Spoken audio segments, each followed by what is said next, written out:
Bookmakers. Les écrivains au travail, par Richard Guettet. Sur Arte Radio. J'ai un jeu. C'est le jeu du passeport. Il est impossible d'y jouer toute seule. Alors, quand je me retrouve attablée avec des gens que je connais mal, je lance une partie. Il suffit d'une question posée à la cantonade. Combien de temps vous faudrait-il, à votre avis, pour obtenir un faux passeport ? Passé l'effet de surprise, chacun se met à réfléchir. Qui contacter ? Comment ? Par quels moyens ? À combien de poignées de main ? À combien de bises ? À combien d'euros êtes-vous d'un autre passeport ? À combien de clics ? C'est une formidable façon de briser la glace.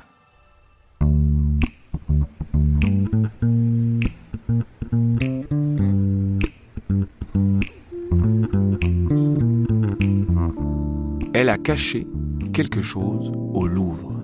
Un outil, ou peut-être un insecte. Un mystère de poche introduit en loose dé, au nez et à la barbe des équipes de sécurité, lors de sa nuit au musée dont le récit, intitulé « Comme un ciel en nous » et publié aux éditions Stock, lui a valu le prix Médicis 2021 de l'essai. Vendu à 7300 exemplaires, ce petit livre, son plus personnel à ce jour, est à double fond. Yakuta Alikavazovic y expose ses joyeuses réflexions sur l'art, cette histoire de fantôme pour grande personne, tout en esquissant le portrait pudique de son père monténégrin en émigré esthétique venu à Paris pour s'installer dans la beauté. Ce nouveau forfait méritait bien une enquête approfondie sur cette romancière multirécidiviste de 42 ans, suspectée, à juste titre, de détournement d'attention, de trafic d'énigmes et de corruption d'imaginaire, qui reçut en 2008 le Goncourt du premier roman pour le curieux Corps volatile. Qui est donc cette Parisienne calme, érudite, d'un naturel inquiet, souvent vêtue d'un imperméable de détective privé, par ailleurs chroniqueuse enjouée pour Libération et traductrice anglophone d'Eve Babbitt ou de David Foster Wallace. Comment s'éveilla la vocation de cette fille de poétesse bosniaque, folle d'Hercule Poirot et de Philippe Marlowe, qui lit dans son bain et se rêve parfois pour de vrai dans la peau de Raskolnikov armé d'une hache. C'est ce que nous allons tenter d'élucider dans la première partie de cette garde à vue. Yaka, écoutez Yakuta.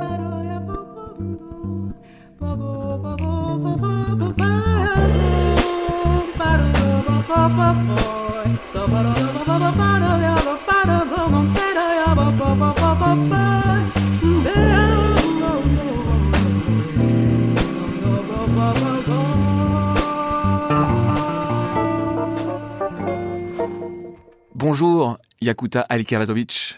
Bonjour. Pour commencer, une question simple en apparence, à laquelle je vous conseille de répondre sans trop réfléchir. Quel est le mot qui correspond le mieux, selon vous, à votre œuvre, à votre univers littéraire ? Un seul mot. Espace. Je crois que j'ai commencé à écrire, ou à envisager d'écrire, comme on envisage d'explorer des territoires inconnus, comme on envisage de se faire un espace, quelque part, un espace qu'on ne connaît pas forcément, dont on a des idées, sur lequel on se fait des présupposés aussi, et que finalement, c'est cet espace-là dans lequel on va s'installer, qui devient accueillant, que l'on rend plus ou moins accueillant pour soi. Et aussi, puisqu'on parle d'écriture, l'espace entre les mots ? Quelque chose qui m'a beaucoup préoccupée, qui continue à me préoccuper quand j'écris, c'est le sens qui est dans le livre, mais qu'on n'a pas écrit noir sur blanc. Tout ce qui est sous-entendu, tout ce qui est implicite entre deux personnages, entre deux mots. Cet espace-là qui est un peu mystérieux, parce qu'il est créé par les mots, juste par l'espace qu'il y a entre eux. J'aime beaucoup l'idée d'une lecture créative et créatrice, qui serait presque le dernier moment de l'écriture. J'aime beaucoup me dire que finalement, c'est la lecture qui décidera, en fin de compte, de ce qu'est un livre. Ça, c'est quelque chose qui me plaît beaucoup. Le moment où quelque chose qui n'est pas dans le texte, qui est réservé, disons, transforme la lectrice ou le lecteur en enquêteur. Il y a l'espace que j'essaye de laisser à la lecture et au lecteur quand j'écris le livre. C'est pas toujours prémédité, mais c'est quelque chose à quoi je pense de plus en plus, ouais. Et le mot qui revient trop souvent, celui que vous chassez, que vous coupez à chaque fois.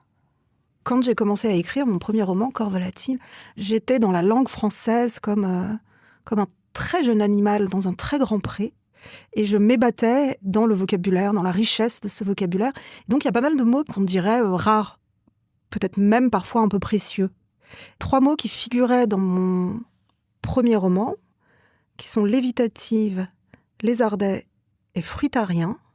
Et un jour, j'ai décidé que je les utiliserais plus jamais. J'ai décidé ça parce que j'étais chez mon père et j'ai ouvert son exemplaire de mon premier roman. Ces 3 mots étaient entourés au crayon papier. Alors d'une certaine façon, ça m'a fait très plaisir parce que c'était la preuve qu'il l'avait lu. Et d'une autre façon, ça me fait beaucoup de peine parce que je sais que mon père a appris le français, notamment par la lecture, et qu'il entourait les mots qu'il ne connaissait pas. Et l'idée que mon père ne connaisse pas des mots que j'ai employés moi m'a fait beaucoup de chagrin et m'a laissé penser que peut-être j'avais fait fausse route.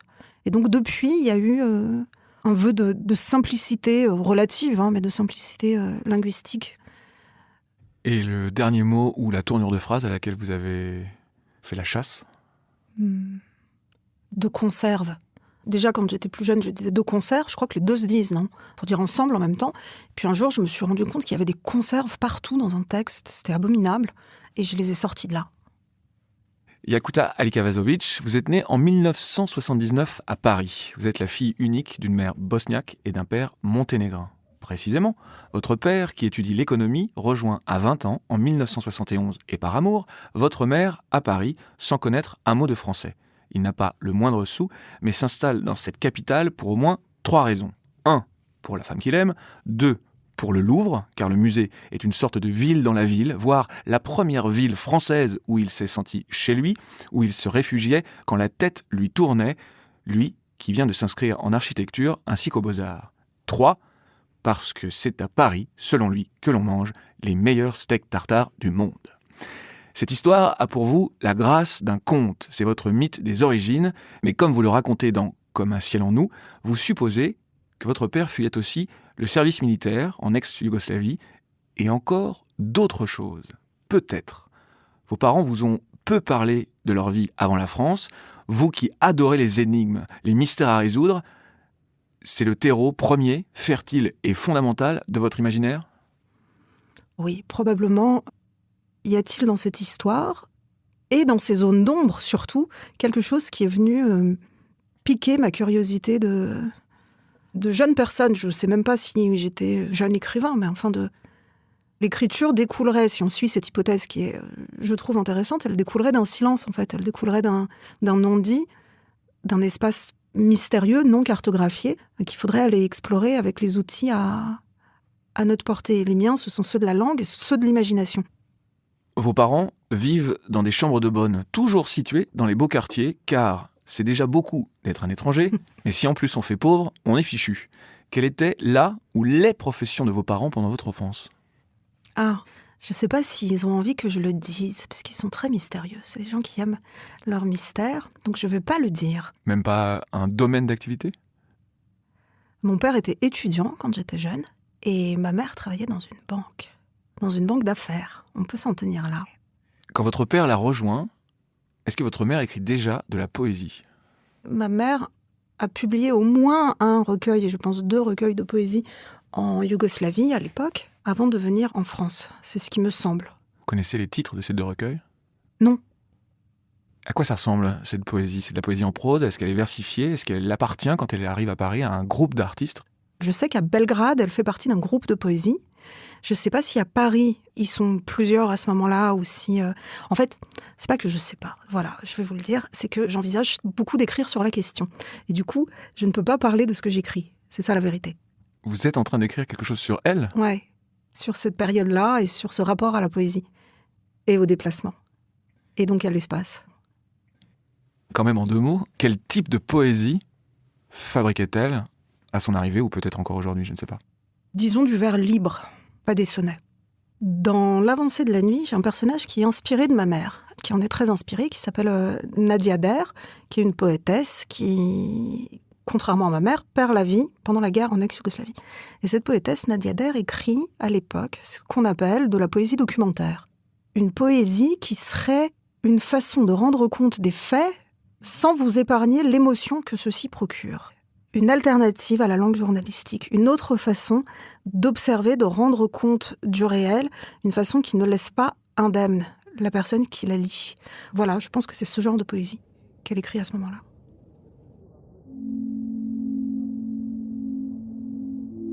Quand la guerre éclata en ex-Yougoslavie, Nadia Der s'installa à l'hôtel Hélice de Sarajevo. L'hôtel d'où, si l'on voulait schématiser, le conflit avait commencé. Le toit duquel 2 tireurs embusqués avaient ouvert le feu sur une colonne de manifestants pacifistes. La guerre a rendu ma mère folle, dit Amelia, parce qu'elle pensait qu'il fallait trouver les mots pour la dire. Et une fois les mots trouvés, il n'y aurait d'autre possibilité que de l'arrêter. Il fallait trouver une forme pour l'arrêter, pour que les écailles tombent enfin des yeux de ce que l'on appelait l'opinion internationale. Et elle pensait que c'était sa tâche à elle, la tâche de la poésie. Parfois, elle m'appelait au téléphone et je pleurais. Elle écrivait. Elle était persuadée que l'échec du processus de paix était son échec à elle, l'échec de sa poésie, de la poésie tout entière. Au bout de 3 ans, elle a fini par se rendre à l'évidence. Ce qu'elle voulait révéler au monde, le monde le savait déjà, le savait depuis le début, et s'en moquait. Elle a arrêté d'écrire, elle a arrêté d'appeler. Ce qu'elle faisait, je l'ignore. Je suppose qu'elle creusait des tunnels, au sens propre ou figuré. Je suppose qu'elle s'est mise au marché noir, qu'elle a mis ses forces au service du trafic de nourriture, du trafic d'armes, pour permettre à la ville assiégée de survivre. Personne ne sait ce qu'il s'est passé. On n'a jamais retrouvé son corps. Après la guerre, j'ai hérité d'une boîte. Une boîte en carton, comme celles qui contiennent du papier d'imprimante. Elle était pleine de ces fragments, pleine de toutes les tentatives de la poésie documentaire, de tous ses échecs. C'est tout ce que j'ai de ma mère, dit Amelia. Tout ce que j'en avais, pour être exact.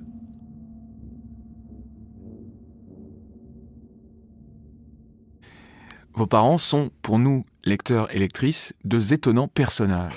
Votre père, pauvre, optimiste indécrottable et doté d'une mémoire exceptionnelle, fume dans les bars chics du quartier bourgeois de l'Étoile, en compagnie de diplomates et d'hommes d'affaires. Il joue aux échecs dans les caves du quartier latin, en compagnie de fils de bonne famille, d'héritiers de la noblesse napoléonienne, ou pique du nez à l'aube sur les bancs de l'école d'architecture. Vous avez dit que vos parents se sont réinventés grâce à Paris et sa culture. Votre père s'est taillé un habit d'émigré esthétique, refusant de se reconnaître dans l'émigration économique ou politique.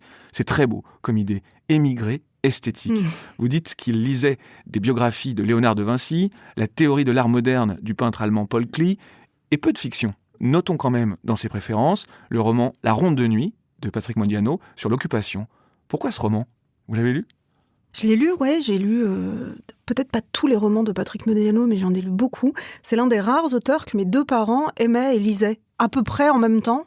Mon père parle très très peu de ses lectures, parle beaucoup et très volontiers d'art, de science et des échecs. Mon père imaginait pour moi une vocation de joueuse d'échecs. Ça, je le raconte pas dans Comme un ciel en nous. J'ai retrouvé ce goût des échecs pendant les confinements. On s'est remis à s'envoyer surtout mon père qui m'envoie des problèmes d'échecs. Et moi, je réfléchis à ces problèmes d'échecs. C'est une façon de communiquer qui est très codée, mais très agréable. Une belle manière de vous dire à l'un à l'autre que vous vous aimez. On parle très très peu d'amour, oh là là, à la maison. Non, on peut pas. Ah bon ? Mais il y a les livres pour ça. Outre Modiano, quels sont les poètes, poétesses, romancières francophones préférés de votre mère ? Elle lisait beaucoup dans les années 80 Claude Esteban. René Char a toujours été à la maison. Personnellement ? Non, pas personnellement. En ses œuvres, Mallarmé, Apollinaire. Pour se remonter le moral, parfois ma mère relit Céline. Un choix étrange de feel good, mais pourquoi pas. Je pense qu'il faut davantage chercher du côté des Russes pour les influences, les siennes, notamment Akhmatova. Être fille unique vous a prédisposé à la lecture. Petite, vous construisez des châteaux forts rien qu'avec des livres. Votre premier souvenir de lecture est un livre pour enfants que vous n'avez jamais retrouvé, intitulé « Mon oncle est un chat », publié en 1982, dessiné par Barbara Drouchki et écrit par Yves Navarre, lauréat du Goncourt en 1980, dans lequel une petite fille a donc un tonton qui est un matou tout rond avec qui elle prend le thé. C'est un rêve tout à fait Lewis Carrollesque. En réalité, l'oncle est un roux à moustache qui ressemble à l'un de vos oncles auquel vous étiez très attaché et dont vous portez parfois l'imperméable. Absolument, je l'ai là. C'est l'imperméable dans lequel je suis arrivée. C'est vrai, mais vous avez retrouvé la trace de ce livre dont j'étais pas sûre qu'il existait réellement, parce qu'on ne sait jamais combien on peut se fier à ses souvenirs d'enfance. Oui, c'est un livre qui m'a fait forte impression.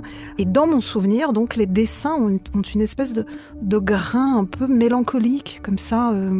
Alors si je vous dis que j'ai mis la main, ou plutôt la patte, sur un extrait du livre, quelques lignes, et que ça ressemble à du Yakuta Alekavazovic, C'est pas vrai. me feriez-vous le plaisir félin de lire ces quelques lignes ? Absolument, montrez-moi.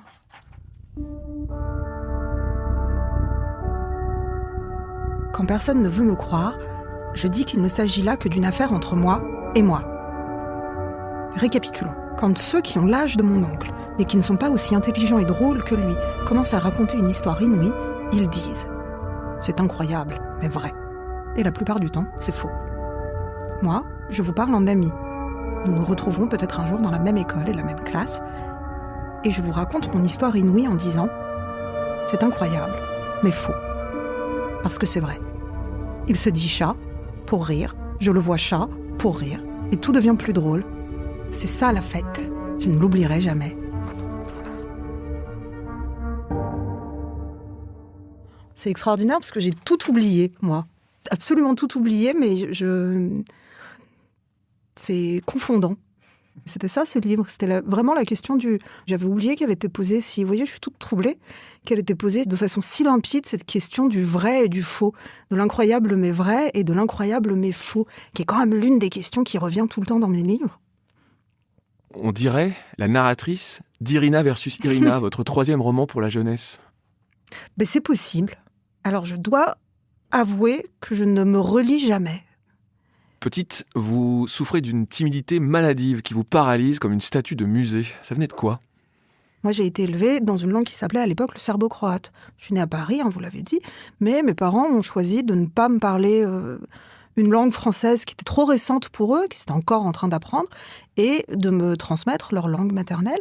Alors peut-être que j'étais timide parce qu'il y avait encore plus que dans d'autres foyers cette espèce de distinction comme ça très forte, très linguistiquement marquée entre le dedans et le dehors. J'ai un rapport étrange, étonnant à cette langue que je parle, mais dans laquelle j'ai peu vécu, sinon une vie familiale dans une cellule quasi nucléaire en fait, puisque en France, à Paris, c'était mon père, ma mère et moi. J'étais pas timide à la maison, et que dans le monde, et dans cette autre langue, qui était la langue du monde dans lequel j'évoluais, j'étais timide. Vers 11 ou 12 ans, une prof vous met dans les mains le roman L'or de Blaise Cendrars, son premier roman que j'adore, publié en 1925, l'histoire d'un homme, le général Sutter, un aventurier richissime mais ruiné par la découverte de grands gisements d'or sur ses propres terres, qui sont dévastés par la grande ruée vers l'or. Ce roman vous retourne le cerveau. Pourquoi ? Je pense que c'est ma première rencontre avec quelque chose qui me dépasse. C'est ma première rencontre véritable avec un paradoxe tragique qui est que cet homme, sa vie est ruinée par ce qui est censé en faire la richesse, la découverte de l'or. Alors ça m'a... Je me suis dit, ah bon ? Voilà, c'est ce qu'on appelle l'ironie du sort, en fait. Mais moi, j'avais pas les mots pour dire ça à cette époque-là.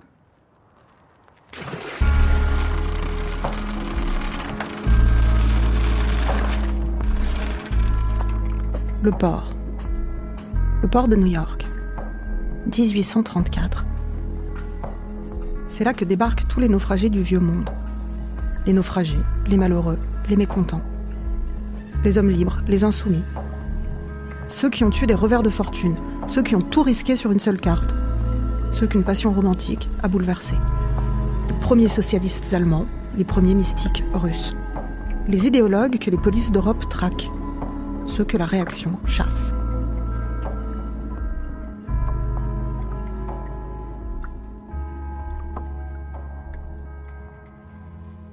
Au fil de votre adolescence, vous avalez les voyages extraordinaires de Jules Verne, L'appel de la forêt de Jack London, ou les enquêtes de la reine du crime, Agatha Christie.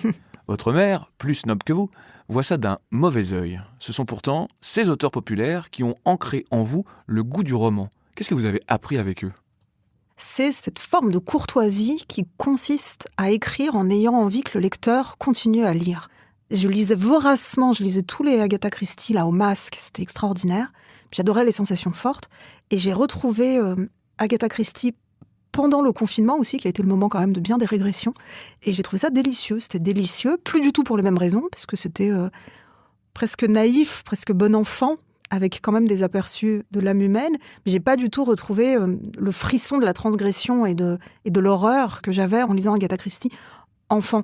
Et donc, comme dans n'importe quelle situation de dépendance, en fait, j'ai franchi des paliers. Donc après Agatha Christie, il y a eu Stephen King. Après Stephen King, il y a eu Henry James. L'un des maîtres anglo-saxons de la nouvelle.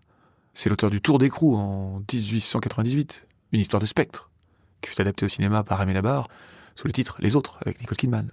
Dont l'écriture n'est pas horrible, ou dont les thèmes ne sont pas horribles à proprement parler. Et encore, ces histoires de fantômes, pour certaines, font dresser quand même le poil, mais qui a une phrase qui est opiacée comme ça, où on vous emmène, on vous dit jamais exactement ce qu'on est en train de vous dire, et c'est à vous de comprendre dans une espèce de brume stupéfiante comme ça, ce que vous êtes en train de lire.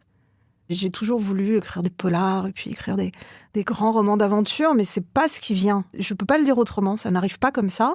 Et l'aventure, parce que mes livres sont quand même des livres d'aventure, c'est une autre forme d'aventure. L'énigme, elle est ailleurs. C'est plus des explorations du désir ou de la psyché ou de ce qui rend une relation entre deux personnes possible ou impossible, ou même de la zone grise où les relations sont à la fois possibles et impossibles, où elles sont précisément comme ça dans cet état d'ambiguïté qui est l'équivalent relationnel de 20 000 lieues sous les mers, peut-être. À l'époque, vous prenez une drôle d'habitude. Lire la dernière page d'un roman pour avoir le cœur net et savoir, parmi les personnages principaux, qui survit aux diverses péripéties. Oui, c'est vrai. Peut-être que j'avais l'attachement extrêmement facile et aigu et que ça coûte trop cher de s'attacher à un personnage qui va mourir. Et donc, je voulais quand même savoir, parce que sinon, j'avalais le livre, en fait, j'étais trop dans l'excitation de la découverte, je le lisais pas vraiment. Donc, une fois que j'enlevais cette donnée-là de l'équation, à savoir la conclusion, là, le livre devenait un espace où je pouvais m'attarder.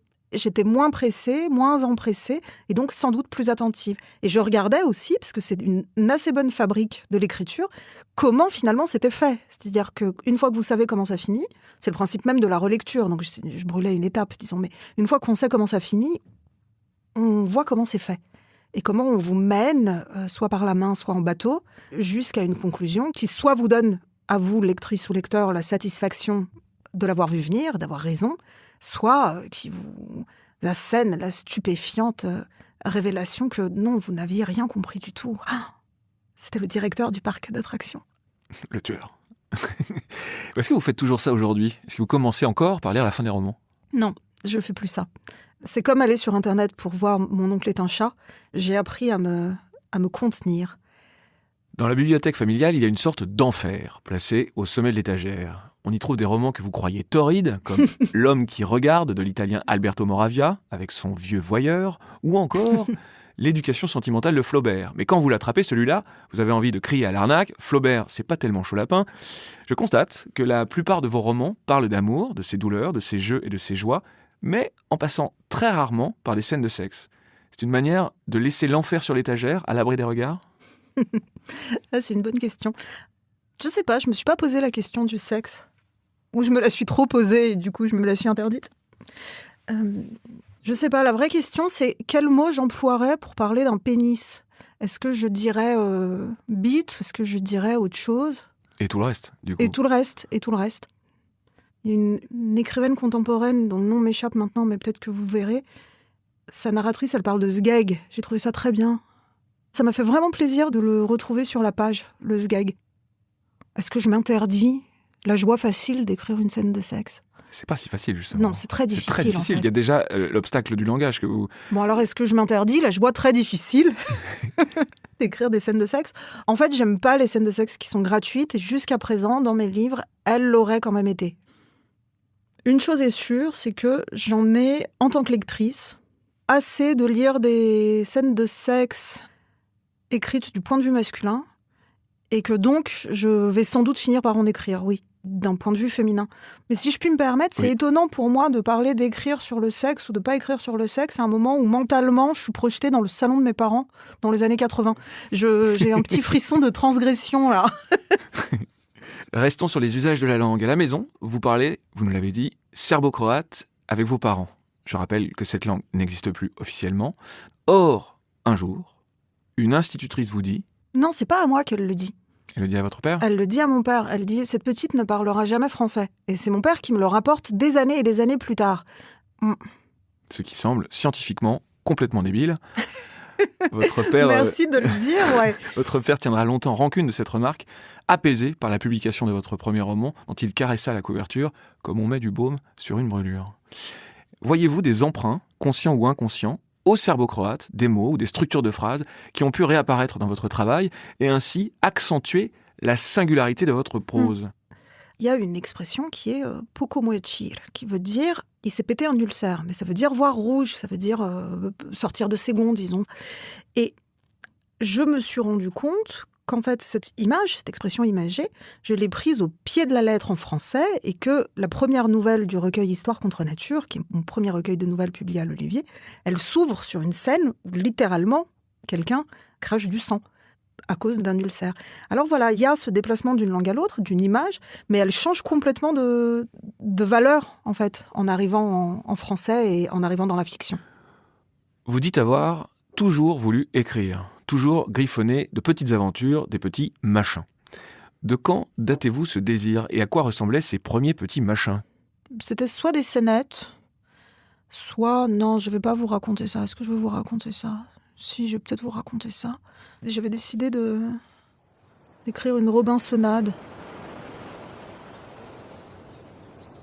Voilà, vraiment l'île déserte, les passagers échoués.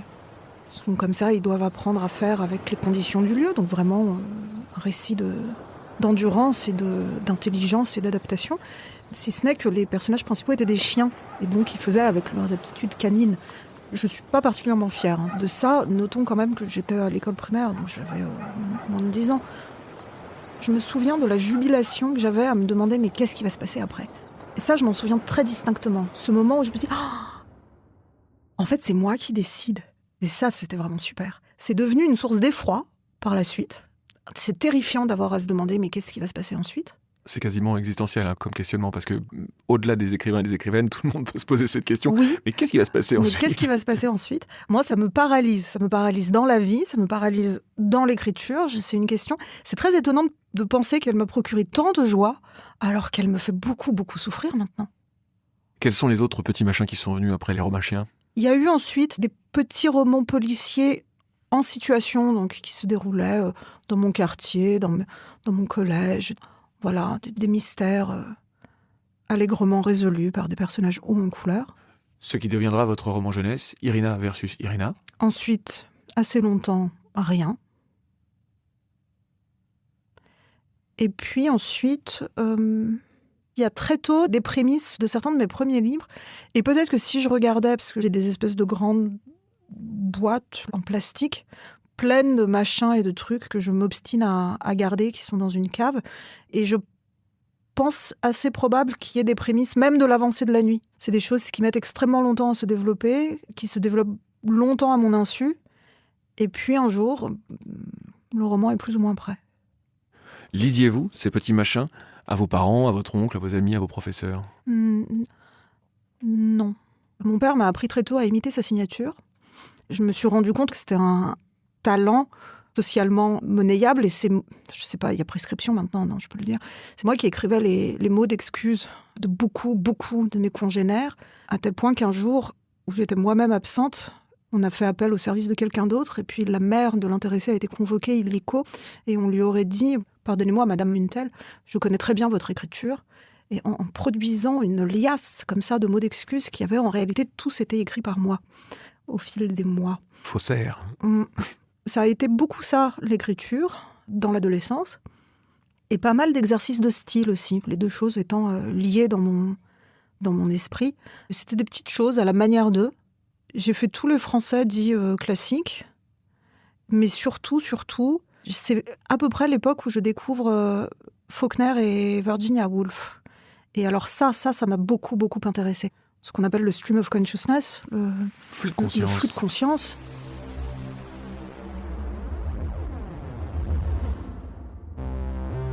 Des fois comme ça, on se met à penser. Pas trop souvent pourtant, et c'est bien heureux. Parce que la volonté du Seigneur est qu'on agisse au lieu de passer son temps à penser. Parce que le cerveau, c'est comme un mécanisme. Ça lui vaut rien qu'on soit toujours après lui. Le mieux, c'est de le laisser aller toujours pareil, avec sa petite besogne de chaque jour, et sans l'employer plus qu'il ne faut.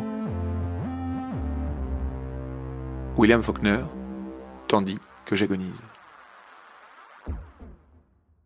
Et les monologues et la façon dont ça compose un monde d'émotions et un monde mosaïque, ça m'a beaucoup intéressée. Et là, j'ai fait pas mal de manipulations, d'expérimentations un peu dans ce sens. Est-ce que votre mère, poétesse, vous encourage, à l'adolescence, dans la voie de l'écriture ? Pas du tout. Mais non, mais mes parents veulent pas du tout entendre parler de ce genre de choses. Ils ont connu trop d'artistes perdus. Mes parents, ils savent à quel point c'est difficile comme vie. D'ailleurs, eux-mêmes n'ont pas vécu d'art, en réalité. Ils ont eu ce qu'on appelle des métiers plus ou moins alimentaires. Alors, comme ma mère est très exigeante, elle imaginait qu'un très bon métier alimentaire, ce serait par exemple d'être professeur des universités, puisqu'évidemment, c'est quelque chose qu'on peut faire comme ça, en marge, hein. Mais en fait, ce n'est pas un métier alimentaire, c'est une vocation.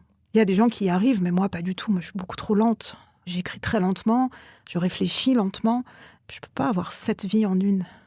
Votre mère vous a conseillé de lire La montagne magique de Thomas Mann, publié en 1924, l'une des œuvres majeures de la littérature allemande, située dans un sanatorium suisse. Est-ce que ce roman vous a aidé à mieux respirer, d'une certaine façon ? Ah, ça a été extraordinaire, La montagne magique, parce que tout y était. C'est-à-dire que c'est un roman fleuve, enfin un roman montagne, disons. Et puis, j'ai trouvé une espèce de débouché littéraire à mon hypocondrie naissante. C'était super. C'est dans un sanatorium, donc ils sont tout le temps en train de se faire des radios des poumons et de cracher du sang. Toute chose qui me préoccupait beaucoup à l'adolescence.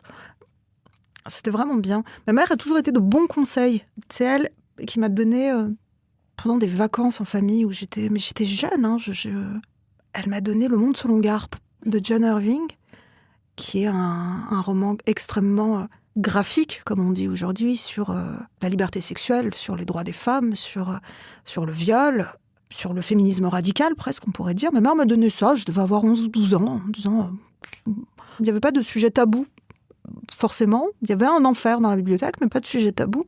Et c'était... j'ai passé d'excellentes vacances. C'était vraiment bien. À 15-16 ans, vous avez basculé du côté littéraire et renoncé à tout le reste, c'est-à-dire... Des choses qui comptaient plus tellement pour moi de toute façon. J'ai arrêté de jouer aux échecs, j'ai arrêté de jouer du piano, j'ai pas arrêté de m'intéresser aux garçons. La littérature et ça s'est développé conjointement. Tout le reste m'était un peu égal. J'allais plus à la piscine. J'avais envie d'écrire et puis j'avais envie de voyager. Pendant votre adolescence, pendant toutes les années 90, une guerre terrible ravage et divise l'ex-Yougoslavie, en faisant beaucoup de mal à votre famille. Toute illusion de stabilité, de permanence vous abandonne, comme vous l'avez écrit ce printemps dans Les Inrecuptibles. Face à cette langue qui s'apprête à disparaître, entre le serbo-croate et le français, vous cherchez une troisième voie et vous apprenez l'anglais. Parce que vous n'étiez pas en âge de passer votre permis de conduire. C'est-à-dire que vous apprenez l'anglais pour partir. Pour vous, c'est l'ailleurs, la promesse d'un monde à découvrir. Ce nouveau monde, vous allez l'ouvrir au pied de biche. Vous décidez d'apprendre parfaitement l'anglais, avec concentration, avec détermination.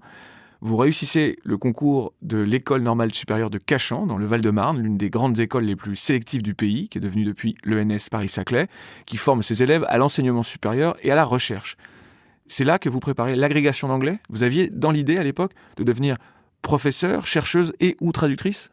Pas du tout. Moi, je voulais être écrivain et je voulais avoir la paix.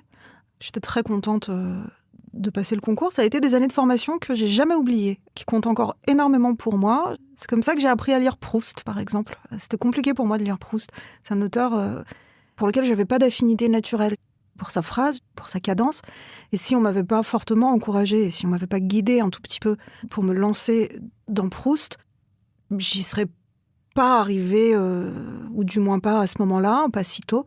Et ça a été pour moi une lecture fondatrice. Donc je suis très reconnaissante à ces années de formation qui ont pu être assez violentes aussi, notamment socialement, notamment en termes de code et de transmission intellectuelle, puisque vous l'aurez compris, ma famille, elle est Elle aime l'art, elle est intellectuelle dans un sens assez bohème.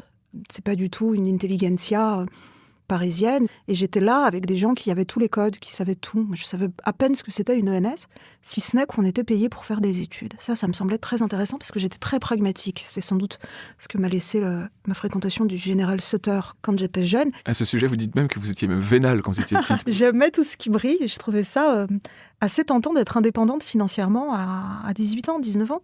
Et donc, je me suis déterminée à passer ces concours-là et j'ai eu la chance de les avoir. Qu'apprend-on d'utile à l'école normale supérieure pour une vie d'écrivain ? La rigueur et la méthodologie ? La performante cruauté des élites ? Non, pas sur le plan littéraire, parce que pour se former littérairement, il faut beaucoup lire et puis il faut beaucoup écrire.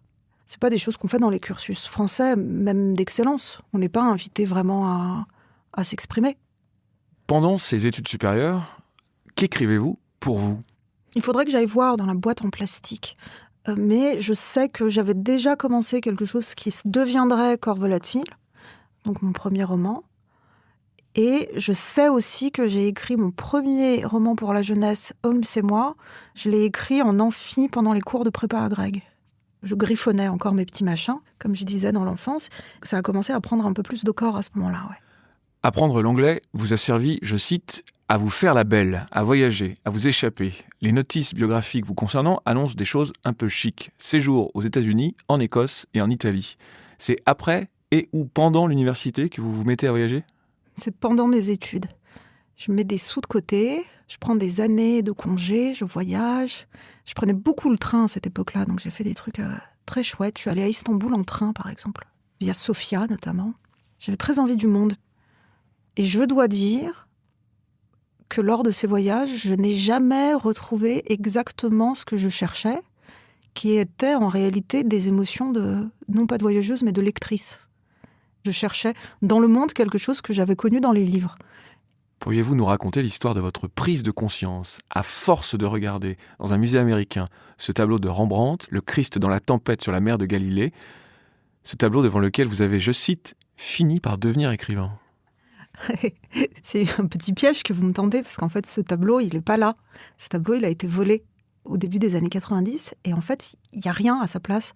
Le musée a juste laissé le vide du tableau, et du coup, il n'y a rien à voir. Et évidemment, là où il n'y a rien à voir, il y a tout à imaginer. Et ça a été beaucoup plus formateur pour l'écrivaine que j'étais en train de devenir que toutes les années d'études que j'ai pu faire. Pourquoi ?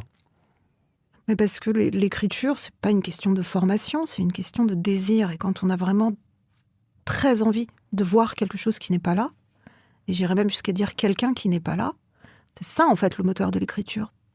Le tableau manquant, la scène manquante, le personnage manquant, le livre manquant.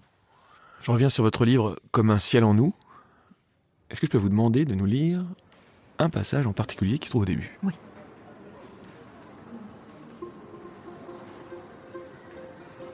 Je suis la fille d'un homme qui, à chacune de mes visites au musée, me demandait combien j'avais vu d'animaux peints et de levées de soleil, combien j'avais vu de navires et de clairs de lune, combien j'avais vu de fenêtres, combien d'escaliers, combien de gardiens et de caméras, et combien d'issues de secours, et combien d'extincteurs.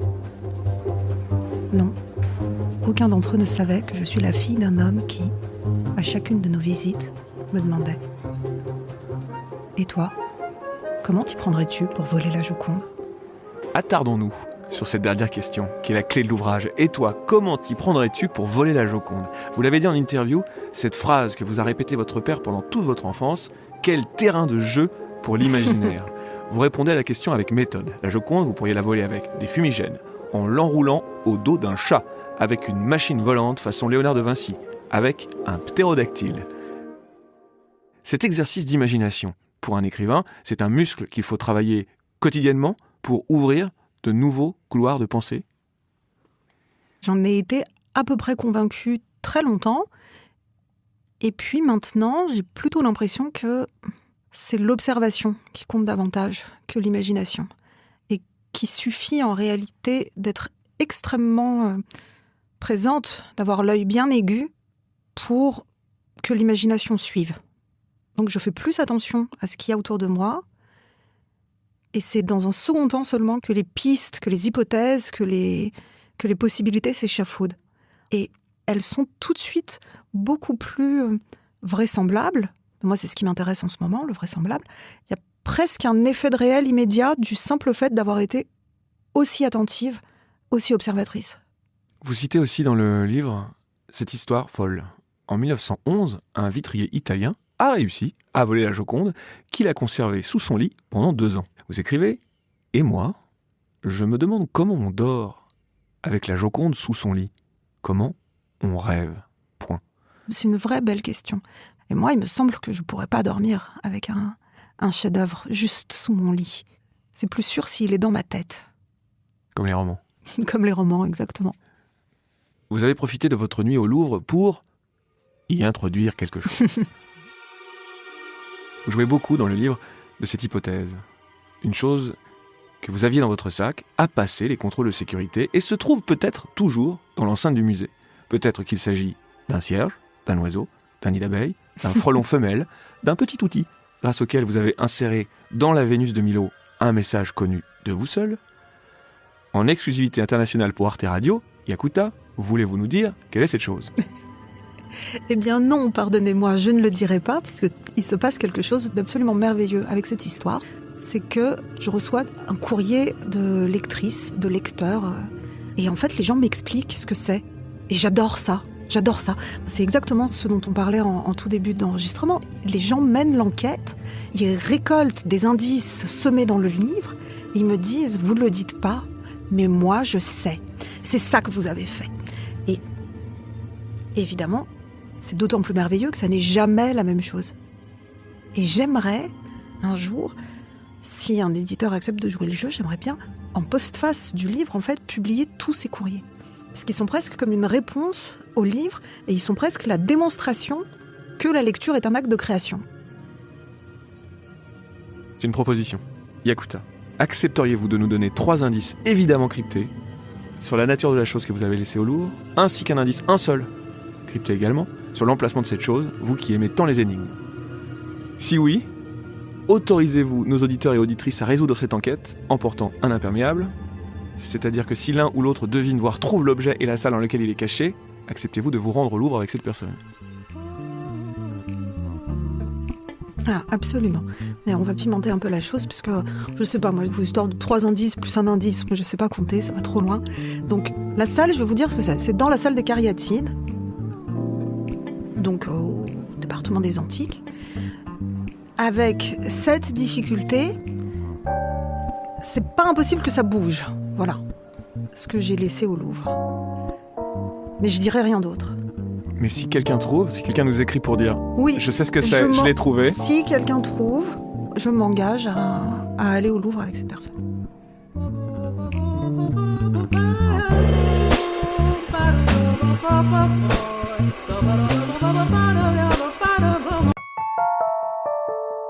Bookmakers. Les écrivains au travail, par Richard Guettet. Sur Arte Radio. Les messages d'absence, c'est ma passion. C'est mon vice. Je les configure courant décembre, j'y mets les formes. Je suis absente pour le moment. Je prendrai connaissance à mon retour, dès que possible. Certaines années, ils sont rédigés en plusieurs langues. Depuis 2017, la déconnexion est un droit, même si c'est un droit dont nous peinons souvent à jouir. Les formulations que j'emploie sont d'une banalité parfaite, elles aussi. On pourrait même dire d'une banalité folle, car il y a quelque chose de fou dans le soin, somme toute maniaque, avec lequel je singe les us et coutumes du monde de l'entreprise, dont mon statut professionnel m'exclut a priori.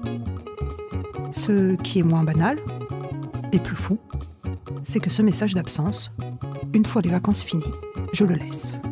Je le laisse des jours, des semaines, des mois parfois. Le secret, c'est que c'est trop bon. C'est trop bon de ne pas y être. Les journées deviennent une grande piscine chauffée au soleil, car si l'on n'y est pour personne, c'est qu'on est entièrement à soi, pour soi. Cela ne veut pas dire que je ne travaille pas. Ce serait même l'inverse.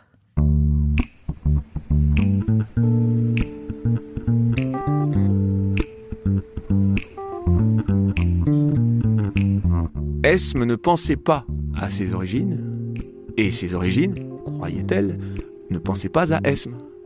La réalité était légèrement différente.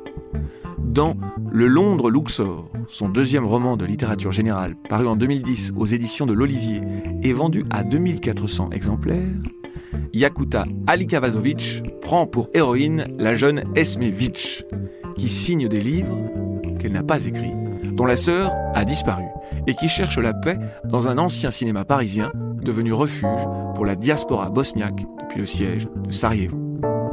Il faudra à Esme le temps du roman pour trouver sa voie. Dans l'intervalle, elle tombera amoureuse, et réciproquement, d'un critique littéraire en quête de bouquins qui lui résistent, qui ne peuvent pas prendre instantanément la forme d'une anecdote. C'est justement l'effet, heureux et rare, produit par les ouvrages de Yakuta Alikavazovic. Difficile de voir, au premier regard, quelles charpentes soutiennent ces intrigues bizarres, d'où proviennent ces personnages récurrents d'intellectuels vaporeux, son goût du clair-obscur, ses phrases souvent brèves et millimétrées, l'élégance de ses références ou les trous de ses fictions dans lesquels notre agence de voyage recommande de se jeter sans risque. Et si vous me permettez d'aller toujours plus loin dans l'art troublant du teaser, sachez qu'au cours de cette deuxième partie, mon invité du mois partage une définition inoubliable et délicate du point-virgule.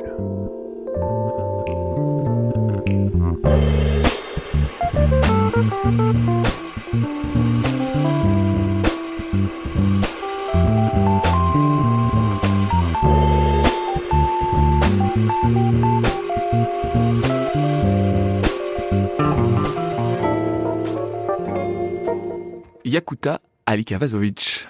De façon légèrement surprenante, les deux premiers livres que vous publiez dans votre vie, Holmes et moi et Leçon d'équilibrisme numéro 1, sont deux romans pour la jeunesse qui paraissent en 2003 et 2004 à l'École des loisirs. Vous avez alors 24-25 ans.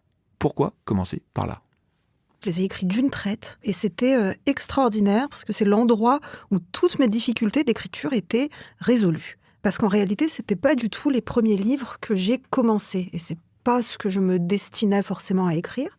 Mais j'étais coincée dans ce qui est devenu ensuite mon premier roman. Très longtemps, je suis restée à hésiter sur une question technique qui était la question de la première ou de la troisième personne. Je savais pas, il y avait des choses qui marchaient mieux à la première personne, il y avait des choses qui marchaient mieux à la troisième personne. Toujours est-il que je me suis dit, ben voilà, je vais m'offrir la joie de commencer et puis de poursuivre, et puis de finir. C'était ces romans-là, ces romans qui ont été publiés à l'École des loisirs. J'avais pas forcément conscience d'écrire pour la jeunesse. J'avais conscience de quitter la mienne. Je suis lente en tout, donc je me suis estimée adolescente assez longtemps, donc jusqu'à 24 ans à peu près. Puis il y a quand même un moment où j'ai dû me rendre à l'évidence, j'étais adulte. Donc ces livres-là ont été presque une façon de dire adieu à ma jeunesse, à ma première jeunesse. Voici un résumé du premier, Holmes et moi. Armand, 15 ans, sèche parfois le lycée pour aller acheter avec Holmes des perruques stylées et des bonbons au coquelicot. Ou simplement pour fuir les autres, leurs bandes et leurs contrebandes. Les autres croient que Holmes est la riche maîtresse d'Armand, parce qu'elle est très belle et qu'elle vient le chercher au volant de sa Porsche. Mais non, ils sont neveux et tantes. Holmes est la tutrice légale d'Armand depuis la disparition de ses parents. Une tutrice du genre cool, qui travaille pour un journal pop-rock tendance, et Armand conseille Holmes dans les préparatifs d'un mystérieux voyage et dans l'organisation de son casting d'hypothétiques époux. Il tient aussi un carnet qu'il appelle le cahier d'Holmes et moi. Un jour, Théa de Kilmen, une fille du lycée, l'invite chez elle, se laisse embrasser, puis se débrouille pour lui voler son cahier. Comment est-ce que ce texte-là arrive à l'École des loisirs ? D'abord, je dois dire que j'ai très envie de me cacher sous la table.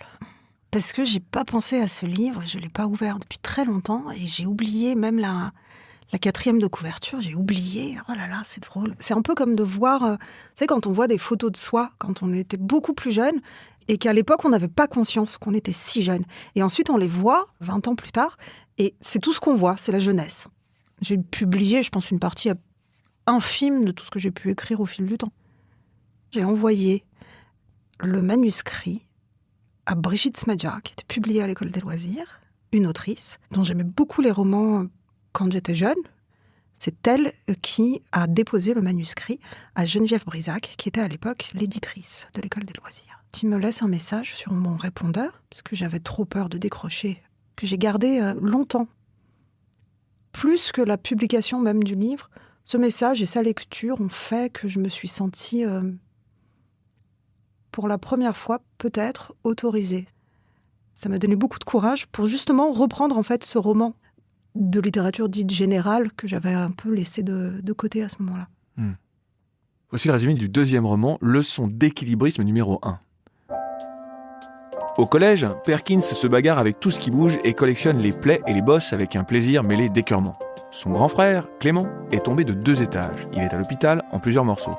Il va mieux, paraît-il, pourtant il refuse qu'on lui rende visite. Pourquoi Clément est-il tombé de la fenêtre de son lycée ?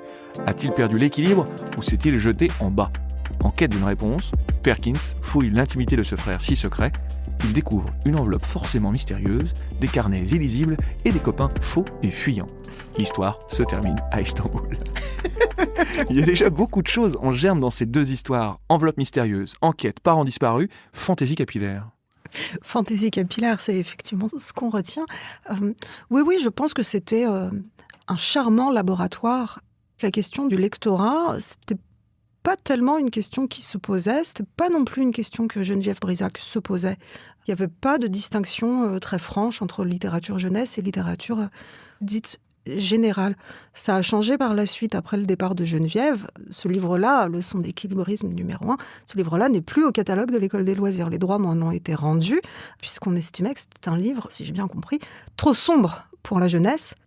Ce qui m'interroge tout de même un peu, puisque je crois pas que la jeunesse soit un moment particulièrement lumineux, ni naïf, ni prime-sautier, peut-être pour certains, mais ils sont rares, et pour tous les autres, justement, il y a la littérature. Que provoque en vous le fait de voir votre nom, si original, en couverture d'un livre ? Il me semblait absolument inimaginable d'être une autrice publiée, d'être un jour une autrice française publiée. Avec mon nom à moi, avec mon origine à moi, avec tout ça. La guerre a été finie, mais pas depuis si longtemps que ça non plus. Ça me semblait presque un rêve inatteignable. Et je suis heureuse et reconnaissante envers moi-même, surtout de m'être autorisée à quand même le poursuivre, ce rêve. Mais je vois bien que même le fait de publier d'abord par la jeunesse, ça parle presque d'un sentiment d'illégitimité. C'est-à-dire, on va y aller à pas de loup, comme ça, de peur qu'on me dise « mais ça n'est pas ta place, mais qu'est-ce que tu fais là ?» Et la question du nom, de mon nom, du fait que je signe mes livres de mon propre nom, alors que tout dans mon tempérament et tout dans mes vulnérabilités personnelles aurait pu me pousser à prendre un pseudonyme. Et je ne l'ai pas fait. La question, je me la suis posée, il était déjà presque trop tard, d'une certaine façon. Et j'en suis heureuse de ne pas l'avoir fait. Je pense maintenant que c'est très important qu'il y ait des autrices qui s'appellent Yakuta Likavazovic, que je sois une autrice française, voilà, même si mon nom est à consonance étrangère. La figure de l'écrivain français, elle a été construite comme ça. On les imagine comme des hommes d'un certain âge, bourgeois, parisiens, du quartier latin, etc., etc. Et je trouve ça plus juste pour tout le monde d'offrir là aussi des contre-exemples et une variété comme ça de choix, d'itinéraires, de vie, de rapport à la littérature qui sort un peu des clous. Les femmes d'origine étrangère ont encore plus de mal à prendre la parole en leur nom propre. Et que c'est sans doute pas non plus totalement un hasard que mon premier jeu ait été un jeu plus masculin et plus... Et ça me fait penser à une poétesse américaine, Adrienne Rich, féministe, qui écrivait dans la deuxième moitié du XXe siècle. Elle aussi, elle avait ce problème de jeu, parce que son jeu littéraire était un jeu masculin. Et elle écrit, elle pense à un moment donné, elle dit « mais c'est pas étonnant, étant donné que j'ai grandi dans la bibliothèque de mon père, et que des siècles et des siècles de littérature ont mis en avant ce jeu-là, qui, pour la lectrice que j'étais, était plus familier que le mien, qui restait en fait à découvrir, puisque c'était une question de sensation, d'expérience, de vie à vivre, en fait, et qu'on n'avait pas une archive comme ça à disposition. Donc c'est pas étonnant qu'un demi-siècle n'ait pas non plus entièrement suffi à répondre complètement à cette question-là, mais j'ai confiance.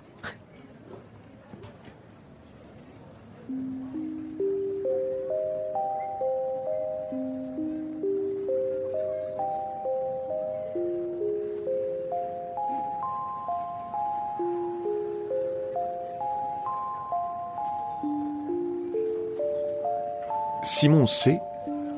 avait la fausse timidité, la maladresse touchante d'un jeune homme bien né. Il avait un succès fou. Il était en pleine possession de ses moyens, de son œuvre comme de son point d'ancrage. Il était chez lui. Texte et contexte lui étaient innés. Son écriture était élégante, formaliste, un peu cruelle. Ses romans avaient toutes les caractéristiques romanesques requises. Pourtant, le langage de Simon C. parlait de lui-même, était en fait son propre sujet. Toute sa gentillesse, ses attentions qui le rendaient si populaire auprès des journalistes, des libraires et même des autres auteurs, sa réserve travaillée et la modestie qui lui venait naturellement, semblaient, à Anton, contredites par cette écriture qui était fascinée par elle-même, ce narcissisme secret du style. C'était un bon écrivain, dont l'écriture paraissait avoir pris le dessus. Il réussissait à expulser l'expérience humaine de son sein, tout en maintenant les apparences. Cela causait, à la lecture, malaise et fascination.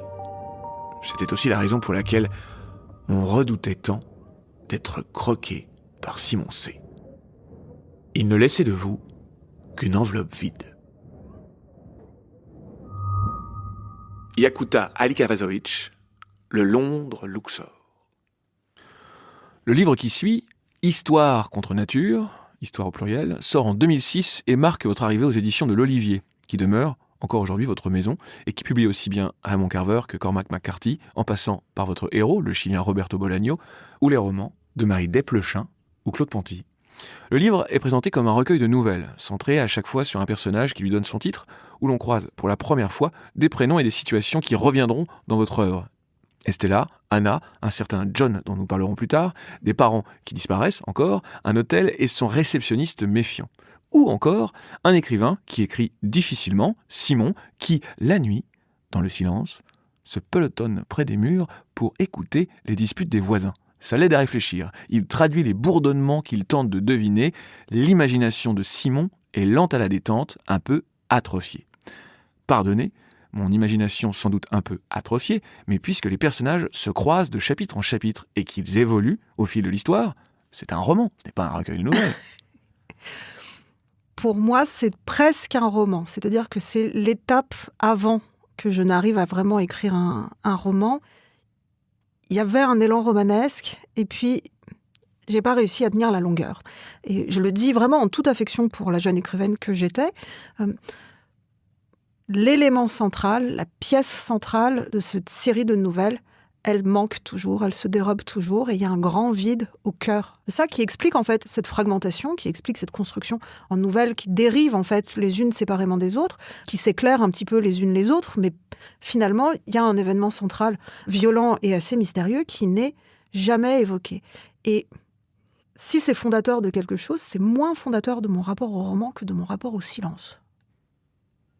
Ou révélateur, disons, de cette façon que j'ai d'écrire sans dire, ou en ayant du mal à dire, à coucher explicitement sur le papier certaines choses, parce qu'elles me semblent plus fortes si elles sont tues ou si elles sont laissées au fantasme du lecteur ou de la lectrice.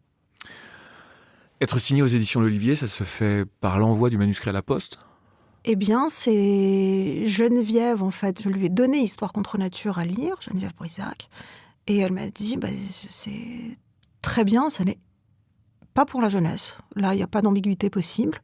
Est-ce que tu me permets de le déposer à Laurence Renouf, qui est éditrice aux éditions de l'Olivier ? Et j'ai dit oui. J'aimerais maintenant savoir comment est né le personnage de l'écrivain John Volstead, dont nous faisons pleinement la connaissance dans Corps volatile, qui vous vaudra le Goncourt du premier roman en 2008.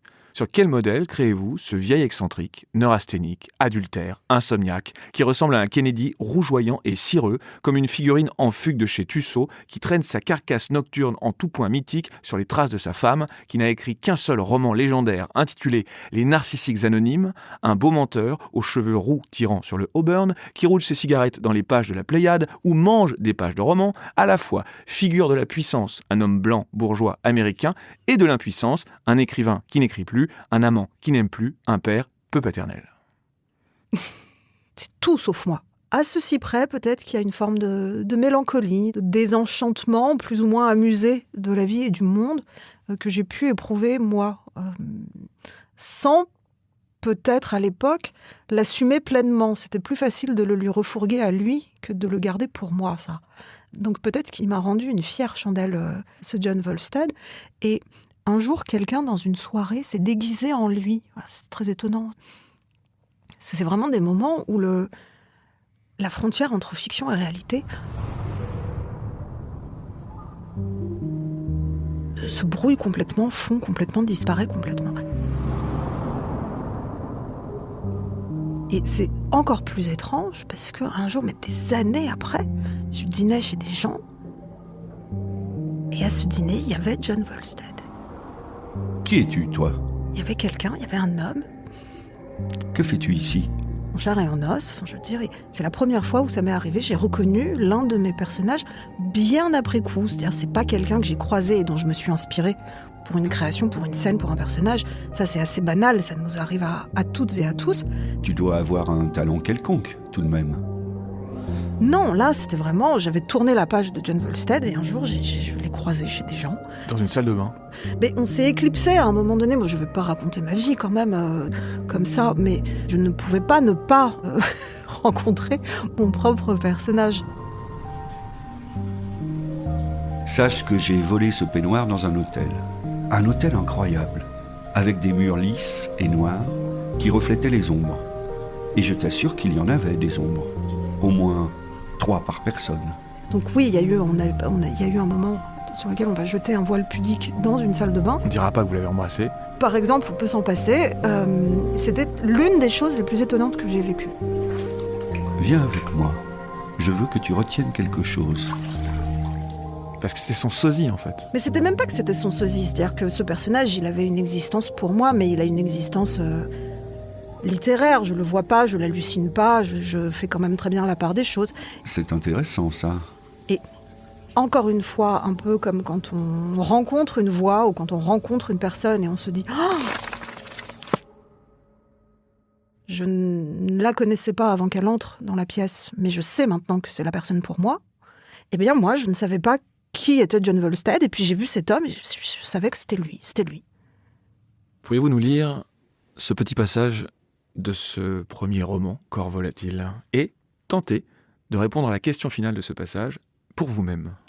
Ah, j'ai peur.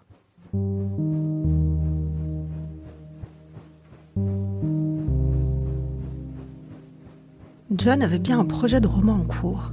Il s'y est mis, mais ça n'a pas duré longtemps. La masse critique à peine atteinte, il s'est arrêté. Il était fasciné par la vie propre du livre qui s'écrivait, par toutes les choses qui émergeaient dans sa prose sans qu'il les ait préméditées. En se relisant, il trouvait toujours, dans ce qu'il avait écrit, un plus de sens, qui était un moins de lui. Au début, ça le ravissait. Le roman a ralenti, puis stagné, car John l'écrivait et essayait dans le même mouvement de le déchiffrer. Il travaillait de moins en moins. Il devint obsédé par cette question. Où résidait cette partie de lui qui écrivait ce que lui-même ne soupçonnait pas? Ah, ça, c'est vraiment toute la question. Je pense que si j'avais la réponse à cette question, j'écrirais plus. Je suis assez étonnée d'avoir écrit ça alors que j'avais aucune expérience. Je suis un peu théâtrale. Je mets souvent en scène mes découragements, disons, pour mes proches. Et j'ai souvent pu dire, par exemple, mais j'ai l'impression de jeter des petits cailloux dans un puits sans fond, comme ça. Mais c'est pas tout à fait vrai, parce qu'il y a quand même un moment où ça rencontre quelque chose, il y a quand même un moment où il y a un écho, il y a quand même un moment où il se passe quelque chose qui rachète tout le reste, en fait. Où ça ricoche. John Volstead reviendra dans votre roman La Blonde et le Bunker en 2012, où vous lui avez dédié la mention spéciale du prix Vepler que vous recevez cette année-là pour ce livre. Comment éviter son drame personnel, la panne d'inspiration et le découragement? Est-ce que vous avez des conseils très concrets à formuler à ce sujet? J'écris encore pas mal à la main. Donc de prendre un papier, ou en l'occurrence un cahier, parce que je perds tous les papiers volants, je les perds, puis de me dire aujourd'hui il va rien se passer, ça va rien donner, et de beaucoup peiner sur les premières lignes, les premières phrases, et puis parfois à force de persévérance il se passe un truc. Il faut juste être présent et créer les conditions de ça. Et ça, c'est pas facile. Et ça demande une certaine hygiène de vie, en fait. Moi, ça me passionne, la question matérielle de l'écriture. Allons-y, parce que c'est vraiment l'endroit pour ça, ce podcast. Ce qui a marché pour moi pendant très longtemps, pendant des années et des années, je me levais tôt, vers 6 heures. Ah oui, tôt. Je fais un café, je donne à manger au chat, et soit j'écris directement, soit je lis un peu, je relis des choses de la veille, ou je lis un livre, ma lecture du moment, et progressivement, quelque chose se met en route. Et il y a un moment où, vers 7h moins 10, je suis prête. Et là, je peux écrire pendant 40 minutes, pendant parfois plus, parfois 2 heures, parfois 2 heures et demie. Et puis, quand ça dure, c'est vers 11h30 que ça s'arrête. Ça y est, le filon, il s'est épuisé pour la journée. Et je peux faire des choses que je n'ai pas fait jusque-là, c'est-à-dire manger, par exemple. Voilà. Et on devient fétichiste en plus de ces habitudes. Donc j'ai longtemps été absolument convaincue que c'était impossible pour moi d'écrire si j'avais parlé à un être humain. Avant de vous y mettre. Avant de m'y mettre, voilà. Pas dans l'absolu, j'ai parlé à des êtres humains dans l'absolu, je vous rassure. J'écris toujours un premier jet plus ou moins fragmentaire, plus ou moins presque sténo, quoi, à la main. Et ensuite, je le rédige à l'écran, donc en tapant. Mais je ne peux le faire que sur des machines qui ne vont pas sur Internet, qui n'ont jamais été connectés, qui sont donc des ordinateurs de fait, mais en vrai, ça a la fonction d'une machine à écrire. Parce que Internet, pour moi, c'est l'ennemi juré de l'écriture. Je peux pas. Sinon, c'est foutu. C'est, je sais pas, de l'ordre du tabou, maintenant, pour moi. Au départ, c'était une question pratique. Je constatais qu'on a toujours un truc à vérifier, une recherche à faire, un mail à lire, un truc, un machin. Mais bon, moi, je suis de cette génération qui a quand même grandi sans Internet. Et retrouver cette espèce de temps long, ininterrompu, qui est celui de la lecture, de l'ennui ou de l'écriture, qui sont 3 activités ou 3 conditions ou 3 états qui ont beaucoup de choses en commun, ça, pour moi, c'est essentiel. Qu'est-ce qui se passe l'après-midi ? Je fais un peu de traduction, par exemple, parce que c'est quelque chose que j'aime beaucoup. Je traduis de l'anglais. Puis en général, dans un second temps, dans l'après-midi, je relis ce que j'ai écrit la veille, par exemple. 6 jours sur 7 ? Non, pas 6 jours sur 7. Les bonnes semaines, 4-5 jours. La matinée et idéalement la fin d'après-midi. 1 heure, 1 heure et demie, 2 heures. Ça, c'est la journée type. Mais le texte lui-même, comment est-ce qu'il s'élabore ? J'avais une espèce de charpente, en fait, comme une espèce d'esquisse ou de squelette sur le papier qui devient vraiment quelque chose d'autre une fois que je le saisis. J'aime bien le mot « saisir » parce que ça s'applique à la fois au texte qu'on tape et puis j'imagine toujours ces gens qui sont extraordinaires, qui arrivent à attraper des poissons à main nue, à les saisir comme ça. Il y a un truc vivant et il faut l'attraper.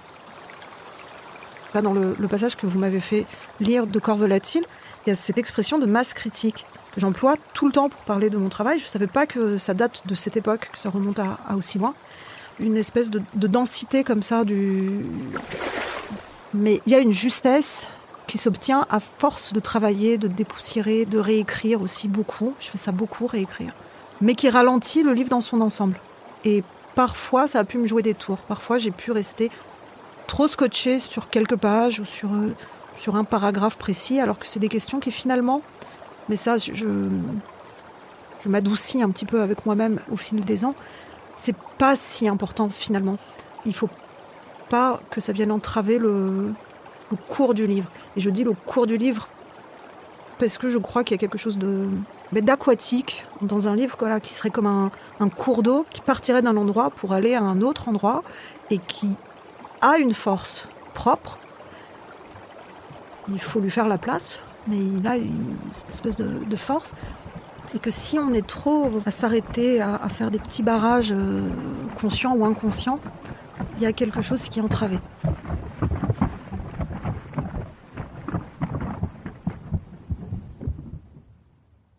Comment on sait que c'est fini ? Quand est-ce que vous fermez les vannes ? C'est important de pouvoir se lire comme si on n'était pas la personne qui avait écrit. Et donc, ça demande un certain recul, voire un certain oubli de ce qu'on a mis sur la page. La meilleure des choses à faire, on prend le manuscrit et on le range. Et on n'y pense plus pendant plusieurs semaines. Combien ? Stephen King dit 3 semaines. Au moins 2. L'idéal, c'est 2 mois, 3 mois, voire même plus, pour pouvoir relire le livre qu'on a vraiment écrit. Et pas le livre qu'on croit avoir écrit, et pas le livre qu'on souhaitait écrire, mais vraiment ce qu'on a écrit. Et là, ça peut être assez violent. Il peut y avoir des déconvenues assez... Faut encaisser, quoi. Faut être prêt à la déception. C'est mieux d'être déçu en privé qu'en public. Donc, c'est mieux d'être déçu quand on peut encore travailler. Voilà, donc ça, c'est des choses qui ont bougé avec le temps. Tout a été bouleversé par l'arrivée de mon fils, qui m'a obligée à penser et repenser toute l'architecture de mes journées. Dans tous vos livres suivants, vous vous montrerez extrêmement scrupuleuse vis-à-vis de vos sources documentaires, tout en considérant profondément, je crois, le roman comme un outil de connaissance. Rares sont les chapitres, voire rares sont les paragraphes, qui ne rendent pas compte précisément de quelque chose qui existe, une œuvre d'art ou une salle de cinéma, comme ce sera le cas dans le roman suivant, je veux dire celui qui suit Corps Volatile, le Londres Luxor, sorti en 2010, qui prend souvent pour décor ce cinéma parisien des années 20 qui accueillit la diaspora bosniaque après le siège de Sarajevo. Le premier chapitre est un long résumé de son histoire. Vous l'avez beaucoup visité, ce lieu? J'adore parce que vous êtes en train de me faire un cadeau absolument inouï, parce qu'en réalité, ce cinéma n'existe pas. C'est notre fil rouge, ou l'un de nos fils rouges, ce rapport du réel et de la fiction. Vous jouez à tomber dans le panneau, mais il y a beaucoup de lecteurs et de lectrices qui pensent que le Londres Luxor, c'est un cinéma qui existe, et pas un composite de plusieurs salles, de plusieurs moments, de plusieurs époques, comme c'est le cas. Et il y a même eu des gens qui ont été extrêmement fâchés, en fait, après moi. Je précise que je n'ai pas joué à tomber dans le panneau, car je pensais vraiment que cette salle de cinéma existait. C'est drôle. Je peux penser à vérifier. L'héroïne du Londres Luxor, Esme Vitch, qui fut une enfant silencieuse, puis une adolescente insignifiante, et dont les parents sont originaires des mêmes pays que les vôtres, devient écrivaine à 19 ans, mais d'une drôle de façon, sans écrire, dans le secret le plus total. Elle prête son visage à un vieil auteur connu, comme Romain Gary l'a fait avec son propre cousin, pour incarner son double, Émile Ajar. Elle passe à la télévision, mais ne dit presque rien, car ses textes font preuve d'une gravité et d'une tristesse insondable, non dénuée d'une certaine forme d'humour. Cette mascarade lui impose de se cloîtrer chez elle quelques semaines par an, ne serait-ce que pour lire le roman dont elle devra par la suite assurer la promotion. Passé le clin d'œil amusant à Gary, que vous permet cette idée dans la structure du roman? C'est un roman que j'ai relu contrairement aux autres, parce que les éditions de l'Olivier l'ont ressorti l'année dernière dans une édition très belle d'ailleurs, je trouve, mais qui m'a permis de faire ce qu'on ne fait pas d'habitude, ou ce qu'on rêve de faire et qu'on a peu l'occasion de faire, qui m'a permis de nettoyer un peu le texte. Et c'est cosmétique, hein, c'est des virgules qui ont sauté. J'ai un truc avec les virgules. Les points-virgules aussi. J'ai un truc avec les points-virgules aussi. Le point-virgule, où est-ce qu'il faut le placer, très brièvement? Le point-virgule, il faut le... En fait, la question du point-virgule, c'est est-ce qu'il en faut un ou est-ce qu'il en faut deux? Parce qu'est-ce qu'on veut un rythme double ou à 3 temps? Je ne sais plus qui disait le point-virgule, il n'en faut surtout pas, jamais. C'est ni un point ni une virgule, et à ce titre, il n'a aucune raison d'exister. Et c'est exactement pour ça qu'il est extraordinaire, le point-virgule. Il crée une respiration, il crée une distance par rapport à ce qui vient d'être dit, mais il y a quand même du lien avec ce qui est dit. Ça reste un peu flou. Et dans ce flou, il y a une liberté d'association absolument dingue. Et c'est pas étonnant que Virginia Woolf, par exemple, ait utilisé tant et si bien le point-virgule, puisque une impression en appelle une autre, le lien n'est pas évident, mais le lien émerge dans le temps de pause, en fait, comme ça. C'est comme une photo qui se développe dans un bac à l'ancienne. Hop, comme ça, quelque chose apparaît. Et alors, quelle différence entre le point-virgule et, j'ai oublié quel est son nom, le gros tiret? Le dash. Il y a un peu plus de guillotine dans le tiret. Le tiret est beaucoup plus mordant. Tac, il coupe quand même, il tombe un peu comme ça. Quelqu'un m'a dit un jour de mes points-virgules, un autre écrivain, il m'a dit mais c'est comme des mains qui attrapent un poignet. C'est comme une main qui attrape un poignet. Et moi, j'ai jamais pensé comme ça. Je me suis dit, mais qu'est-ce que c'est que cette histoire? Et maintenant, j'y pense à chaque fois que je me dis un point-virgule. Je dis, ah oui, une main qui attrape un poignet, c'est super. Voilà, c'est bien. C'est beau, hein? Je pense que toutes les personnes qui sont en train de vous écouter vont se dire, quoi? Qui essaye d'attraper mon poignet? Qui m'attrape par le poignet? Revenons à la question initiale. Cette femme qui prête son visage, pourquoi?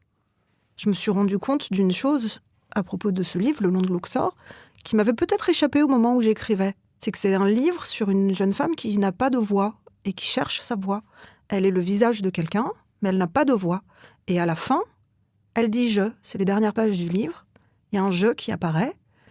Et c'est drôle parce que je me souviens là distinctement que ces pages-là, qui sont les dernières pages du livre tel qu'il existe, ce sont en réalité les premières que j'ai écrites.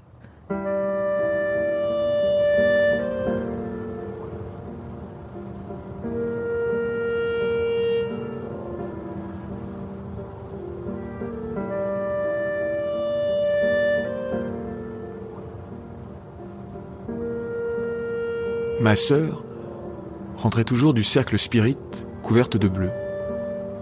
Ils étaient poudreux et délicats et me paraissaient spirituels.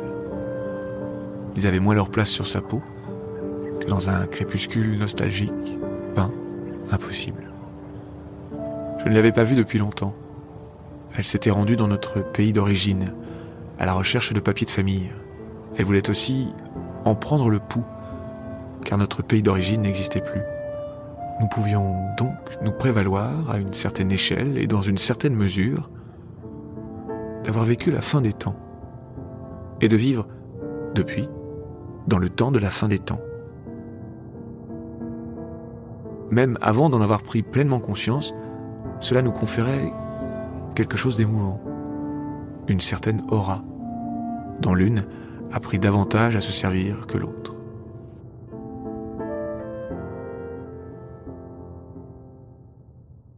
Voilà, c'était ça en fait, cette histoire d'écrivain, de jeune femme qui est le visage, le masque d'un écrivain plus installé, plus connu, sans doute plus cynique qu'elle.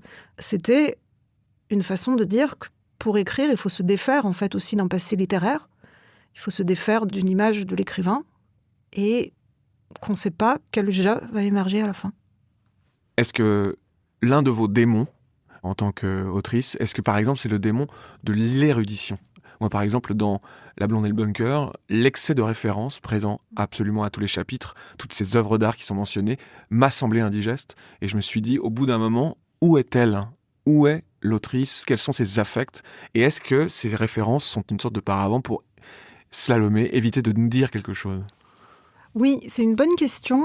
Je ne veux pas causer d'indigestion, parce qu'on sait combien l'hygiène de vie est importante, l'hygiène de lecture aussi.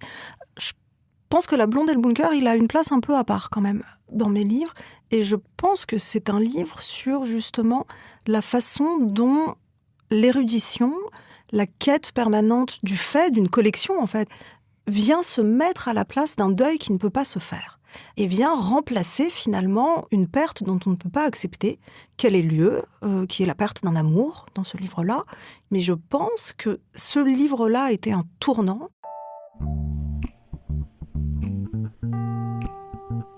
Parce qu'après ça, j'assume la question du deuil.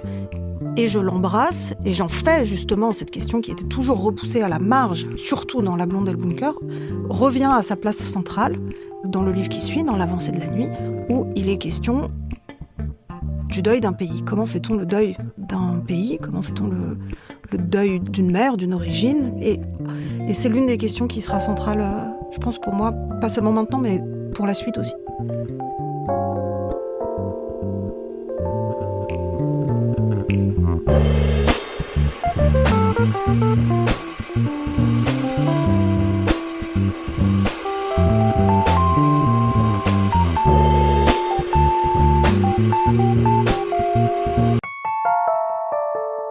Bookmakers. Les écrivains au travail, par Richard Guettet. Sur Arte Radio. Nos souvenirs ne sont pas stables.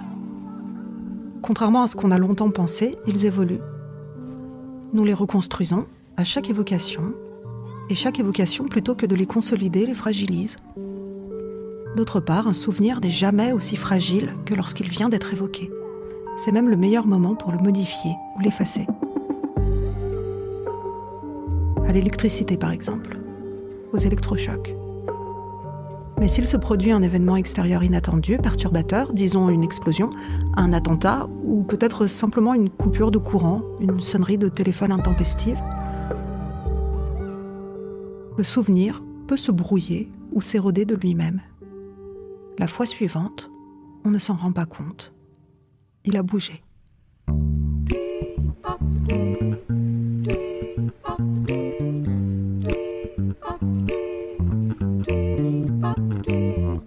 Elle était de ces gens qui détruisent tout et appellent ça de l'art. C'est une histoire d'amour extraordinaire et, au moins pour l'une des deux personnes concernées, très compliquée. À Paris, Paul, 18 ans, réceptionniste et étudiant en architecture ayant coupé les ponts avec son modeste milieu d'origine, comble un ennui existentiel par quelques étreintes évasives dans les escaliers de secours. Une nuit, il rencontre Amélia Dare, riche héritière de la chaîne d'hôtels internationalement moyens qu'il emploie. Panique totale et début d'une romance brûlante de longue durée. Hélas, Amélia choisit de s'en aller dans ces Balkans à peine pacifiés, à la recherche de sa mère, Nadia, praticienne d'une poésie à vocation documentaire, partie dans les ruines de la guerre en ex-Yougoslavie pour essayer de capturer, par fragments, l'épuration ethnique, la torture et les crimes de masse. Paul tentera à sa manière de survivre à cette absence. Publié en 2017 aux éditions de l'Olivier, L'avancée de la nuit a pour racine l'un des silences de la propre mère de Yakuta Alikavazovic, sa décision d'arrêter d'écrire. Le silence est un organisme, il est vivant et il s'infiltre. Lit-on dans ce roman fort maîtrisé sur les secousses sismiques des traumatismes familiaux. La fiction représente la distance juste qui permet de voir, comme un instrument d'optique, dit Yakuta Alikavazovic à propos de cette tragédie discrète et intime, qui flirte même avec l'anticipation via des puces de surveillance et des voitures sans chauffeur. Retenu sur les listes du prix littéraire du Monde, du Médicis, du Femina et du Livre Inter, salué comme la révélation française de l'année par le magazine Lire, L'avancée de la nuit s'est seulement écoulé à 5800 exemplaires. Il se pourrait que cela change. Récemment traduit aux États-Unis, il a été applaudi par l'autrice britannique Deborah Levy pour sa profondeur tenace, qui met en lumière nos blessures individuelles et collectives, sans jamais dépouiller ses personnages de leurs défauts ni de leur zone d'ombre. Il est l'heure de plonger dans la nuit.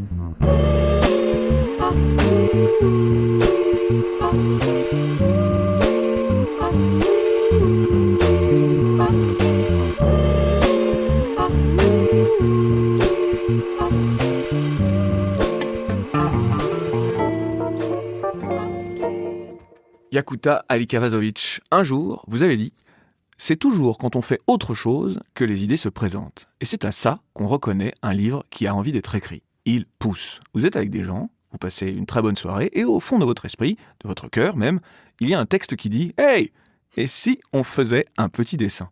Ça commence souvent comme ça. Je griffonne sur des nappes, ou alors je dessine à la plage, et parfois, il y a un roman qui se déploie.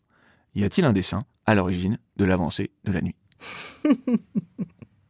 Il y en a sans doute pas mal. Parce qu'en fait, ces deux personnages, Paul et Amélia, c'est une histoire d'amour, ce livre. Mais ces deux personnages se sont rencontrés assez tard. Et quand ils se sont rencontrés, là, le roman est né. Mais en vérité, ils existaient dans des univers parallèles. Ils n'étaient pas forcément amenés à se croiser. Ils étaient dans un tiroir, l'un dans un tiroir, l'autre sur une clé USB, dans deux textes différents. Et un jour, ça a été l'évidence. Je me suis dit, mais en fait, t'écris pas deux livres, t'écris le même livre. Je me suis rendu compte qu'en fait, ce livre dont je croyais que je n'arrivais pas à le démarrer, il était fini. Ça, c'est super. C'est un bon cadeau, ça, qu'on se fait à soi-même. C'est-à-dire qu'il était fini. C'est-à-dire que les deux histoires étaient compatibles. Non, en fait, il n'était pas exactement fini, mais c'est-à-dire qu'il y a eu un moment, c'est un peu comme deux fils électriques qui se touchent. Tchac. Et hop, on a réussi à mettre le contact dans la voiture qu'on est en train de voler. Vous voyez ? J'avais Paul, j'avais l'hôtel, j'avais le veilleur de nuit, j'avais...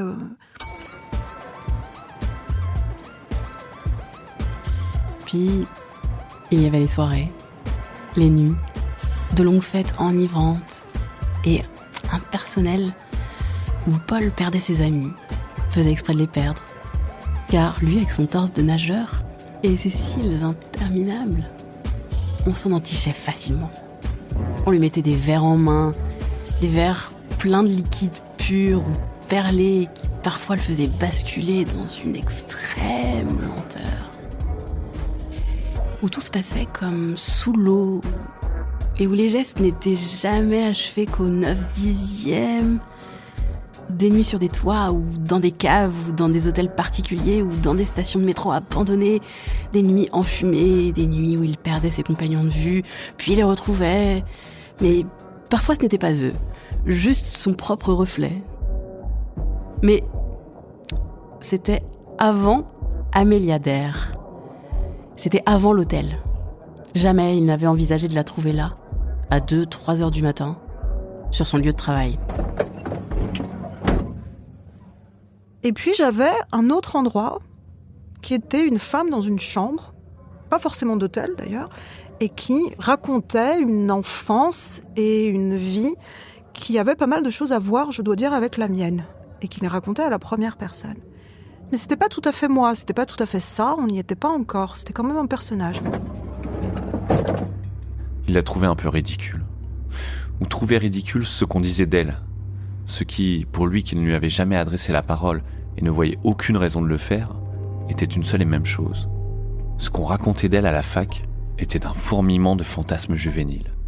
Elle était d'une beauté renversante et son âme était noire. Quand elle entre dans une pièce, quelqu'un sort en pleurant.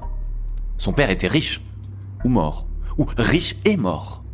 Elle était une héritière, elle était l'héritière des hôtels Elis. Elle avait des amants par dizaines. Elle était ceci, elle était cela, une métastase de clichés. Si bien que, comme c'est toujours le cas, la première fois qu'il la vit, qu'on la lui désigna dans la cafétéria où elle venait d'entrer et qu'elle balayait du regard, comme si elle cherchait quelqu'un ou plutôt comme si elle repérait les issues de secours, Paul ne fut guère impressionné et la trouva, inévitablement, plus petite qu'il ne l'imaginait. C'est ça, Amélia Dare ? Et un jour, je me suis rendu compte que cette chambre, c'était presque à coup sûr une chambre d'hôtel. Et ensuite, ils se sont rencontrés, tout est allé très vite. Paul déverrouilla enfin la porte vitrée. Et Paul fit une chose qu'il n'avait jamais encore faite. Il se cacha. Il se laissa couler au sol, comme si ses vêtements soudain vides glissaient à terre, et se nicha sous son bureau. Commença alors une étrange valse d'évitement entre Paul et Amélia, ou entre Paul et l'Amélia qu'il avait sous les yeux, ou entre Paul et l'Amélia qu'il avait en tête, et qui n'avait au fond pas grand-chose en commun avec la vraie, sinon quelques signes mal interprétés, des vêtements chers ou que Paul croyait chers, et des hommes, des allées et venues d'hommes, jeunes et moins jeunes, qui attendaient en bas, sur les banquettes devant le comptoir de la réception et devant Paul, et lui regardait Amélia sortir de sa chambre et descendre, sans se presser, laissant parfois sa main aux ongles nets glisser sur le mur, comme si elle flânait. Il la regardait dans l'ascenseur. Elle avait une façon surprenante de se remaquiller, presque violente. Les deux textes préalables étaient longs comment ? D'un côté, il devait y avoir une 50aine de pages, de l'autre, 30-40. J'ai écrit toute la suite. Je suis très lente au début. Et la dernière partie, je l'ai écrite très vite. Elle a exactement la même longueur, elle doit faire une centaine de pages. Elle a exactement la même longueur que la deuxième et la première. La première, j'ai dû mettre 5 ans à l'écrire. La deuxième, je sais pas, moins, mais quand même longtemps. La dernière partie, je l'ai écrite en quelques mois. L'avancée de la nuit, ça m'a permis de parler de choses autour desquelles j'avais un peu tourné, mais qui me sont très personnelles. La question de la guerre en ex-Yougoslavie, la question de l'héritage de cette guerre, sur ceux qui l'ont vécu de loin, sur les enfants de ceux qui l'ont vécu, sur les espèces de secousses sismiques qui se transmettent d'une génération à l'autre, sans qu'on ait forcément même de langage pour les dire.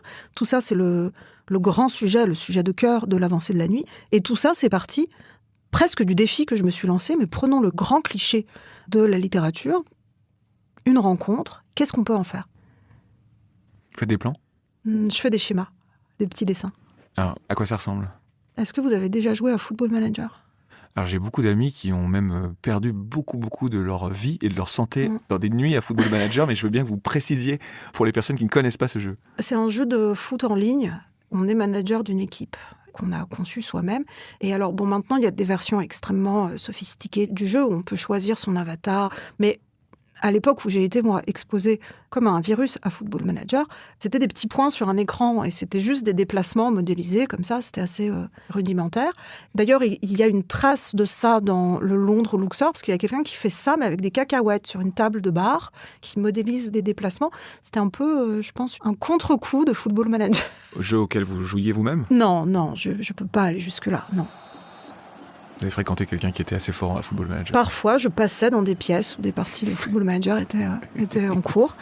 Et je dois dire que je fais un schéma où je griffonne un truc, ça ressemble à un terrain de foot et j'essaye de savoir où on va. C'est-à-dire, j'essaye de savoir où est le but. Et oui, qu'est-ce que vous voulez dire, d'accord ? Vas-y, dis-moi maintenant, quand il faut décider. Je fais des petits points ou des petites croix qui sont autant d'étapes, qui sont soit resserrées parce que ça se passe sur la même durée, soit très éloignées parce que ça se passe à 10 ans d'écart. Les choses basiques que je dois savoir sur mes personnages, je dois savoir si à la fin ils sont vivants ou ils sont morts. Je crois qu'après avoir vu ça, on peut mourir tranquille. Enfin, le plus tard possible, mais on peut. Je les préfère vivants, mais souvent ils meurent. Et ce qui est très intéressant dans le jeu, c'est que vous pouvez aussi vous faire insulter par la presse, les supporters mécontents. Voilà. Et ça ressemble assez, je dois dire, à la voix intérieure qui résonne dans la tête de l'écrivain, qui se dit « mais tu es nul, mais qu'est-ce que c'est ? Mais non, mais non ». Sortez le pyjama et allez vous coucher tout de suite, messieurs dames. Peu importe la nationalité, peu importe ce que vous voulez, mais on est devant un monstre. Mais ne va pas là, tu peux pas aller là, qu'est-ce qui va se passer là ? Tu vois bien qu'il y a Tu viens rien. de faire rentrer un cliché sur le terrain. Voilà, donc, mais restons-en là. Je suis pas sûre que cette comparaison soit valide ni même valable. J'étais dans ces deux textes et mon éditeur, Olivier Cohen, m'appelait de temps en temps, me disait « mais qu'est-ce que vous faites ? Qu'est-ce qui se passe ? Qu'est-ce que vous faites ?» J'étais à Rome et puis je mangeais des glaces. Pensionnaire de la Villa Médicis. S'il faut absolument le dire, oui, disons-le. Principalement, je buvais des cafés, je regardais le ciel. C'était super. Je savais plus quoi dire à Olivier, et alors un jour j'ai dit, poussé dans mes derniers retranchements, j'ai dit Olivier, j'écris une histoire d'amour. Je me suis dit, à tous les coups, de toute façon, au bout d'un moment, il y a de l'amour, donc je prends pas un risque fou. Mais d'ailleurs, c'est peut-être comme ça que le contact a eu lieu, je me dis, à cause de ce pieux mensonge que j'ai dit à Olivier, à un moment où en fait je savais pas du tout ce que j'étais en train d'écrire. Mais ne jamais faire confiance à un écrivain qui vous parle de la façon dont il a écrit un livre, parce que on est les meilleurs pour réinventer l'histoire après. Tout ce que vous avez dit depuis le début de cet entretien est faux. Absolument. Vous avez dit, un jour peut-être, l'écriture d'un livre, c'est de la lecture à 90%, même de la lecture de signes. Et j'aime beaucoup cette idée, de signes que vous envoie le hasard, la rue, s'asseoir sur un banc et regarder les gens passer. Mais plus je m'enfonce dans l'écriture, moins je suis capable de lire. Qu'avez-vous lu, en vrac, d'important, pour pouvoir avancer dans la nuit de ce roman ? J'ai apporté un florilège de ce que j'ai lu, parce que je ne fais pas confiance à ma mémoire. J'ai apporté Les Envoûtés de Gombrowicz, Le Ravissement de Lolwestein De Marguerite de Duras. Marguerite Duras. L'un de mes romans préférés que je découvre en même temps que vous êtes en train de le saisir. Il est là. Daimler s'en va de Frédéric Berthet, qui est une sorte d'hommage génial, incroyablement drôle au principe de roman noir des romans de détectives privés. C'est extraordinaire. C'est l'un des plus beaux livres que j'ai lus. Je l'offre beaucoup. C'est un cadeau qui me fait plaisir à moi parce que je l'aime et je l'offre. Et en plus, c'est un très bon cadeau à offrir parce que les gens adorent ce livre. Il suffit de l'ouvrir pour l'aimer.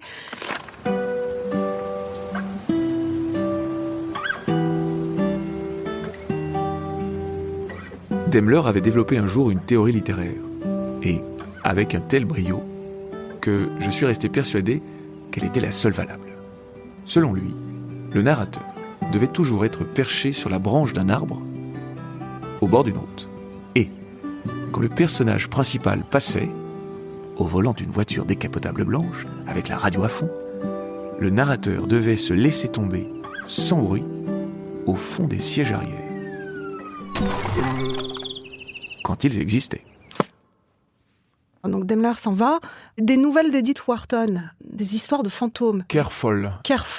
Et autres histoires de fantômes. Je lis énormément d'histoires de fantômes. Celles-ci ont été publiées entre 1910 et 1930. Et ça, c'est vraiment le genre de choses que je peux lire même quand je suis en train d'écrire et quand je suis en train d'écrire beaucoup. Parce que ce que je n'ai pas précisé tout à l'heure quand on parlait de ma façon d'écrire, sur la fin du livre, je suis dans le texte une bonne dizaine d'heures par jour. Là, je suis en apnée, je ne fais pas grand-chose d'autre. Ça dure quelques semaines maximum. Encore heureux, parce que sinon, ce ne serait pas vivable, ni pour moi, ni pour mon entourage. Mais voilà. Et qu'est-ce qu'on a encore ici ? Étoile distante, celui-ci, le premier roman de Bolagno que j'ai lu. Et c'est un court roman dont il explique que c'était une nouvelle au départ. Pour une fois, quelqu'un disait, mais reprenez vos vieilles casseroles et retournez-y jusqu'au moment où c'est bien.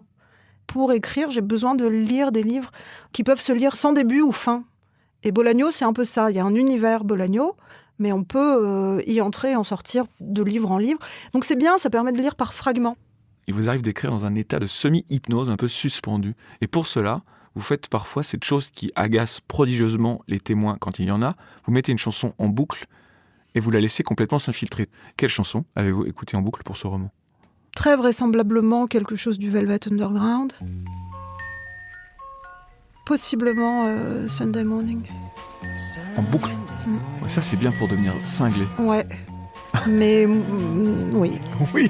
Mais l'écriture est une folie, n'est-ce pas? En boucle. Ouais, ça, c'est bien pour devenir cinglé. Ouais. Mais oui. Oui. Mais l'écriture est une folie, n'est-ce pas? Mais je le fais souvent au casque, parce qu'il faut quand même pas pousser. Mais combien de fois sur une journée de Non, 4 heures ou 10 heures? Je l'entends plus. J'entends plus ce qui se passe. Donc la séance du matin, voilà. Entre 40 minutes et 2h30, 3h, 4h. C'est périlleux. Un peu. L'histoire de Paul et d'Amélia est marquée par les contretemps. Paul aime beaucoup et reçoit peu. Pour exprimer cette idée, vous mentionnez parfois un poème du prédicateur anglais du XVIe siècle, John Donne, intitulé Valediction Forbidding Morning. qui compare les amoureux à un compas dont l'une des branches tourne tandis que l'autre reste fixe. Ils ne sont pas ensemble, mais restent unis. Vous avez écrit l'histoire d'un premier amour ensemble, partagé. Mais celui qui va perdre son amour, dans ce roman, va trouver à la place le monde entier. Et ce monde entier aura un passage obligé, la guerre en ex-Yougoslavie dans les années 90. Je rappelle que, enfant, vous passiez souvent vos vacances à Sarajevo dans la famille de votre mère. La maison familiale fut en partie détruite par les bombes, puis agrandie lors de sa reconstruction. Et c'est à ce moment-là, pendant la reconstruction, qu'Amélia part en Bosnie sur les traces de sa mère disparue. Une critique vous a fait remarquer que plusieurs personnages du roman voient la violence des Balkans comme la matrice de notre monde actuel. Et vous lui répondiez, en 2017, oui, on pourrait parler de la balkanisation du monde comme d'une métaphore de l'expérience contemporaine, comme si le monde était devenu une ville assiégée.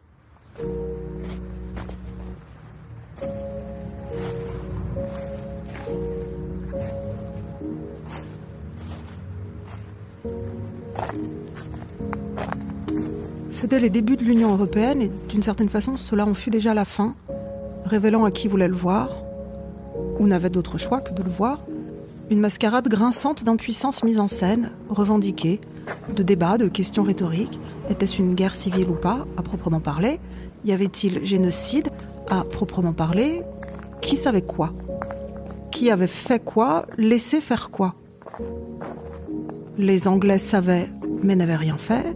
Les Français avaient agi, mais ne savaient rien. Ou inversement.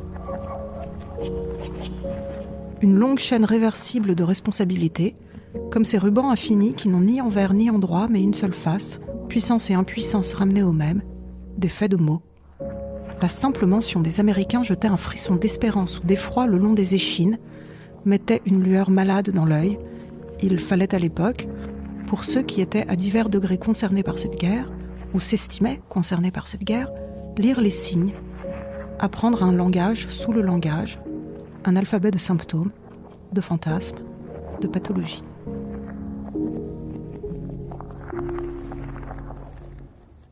De nombreux passages de ce roman publié en 2017 offrent un écho saisissant à la guerre menée par l'armée russe en Ukraine.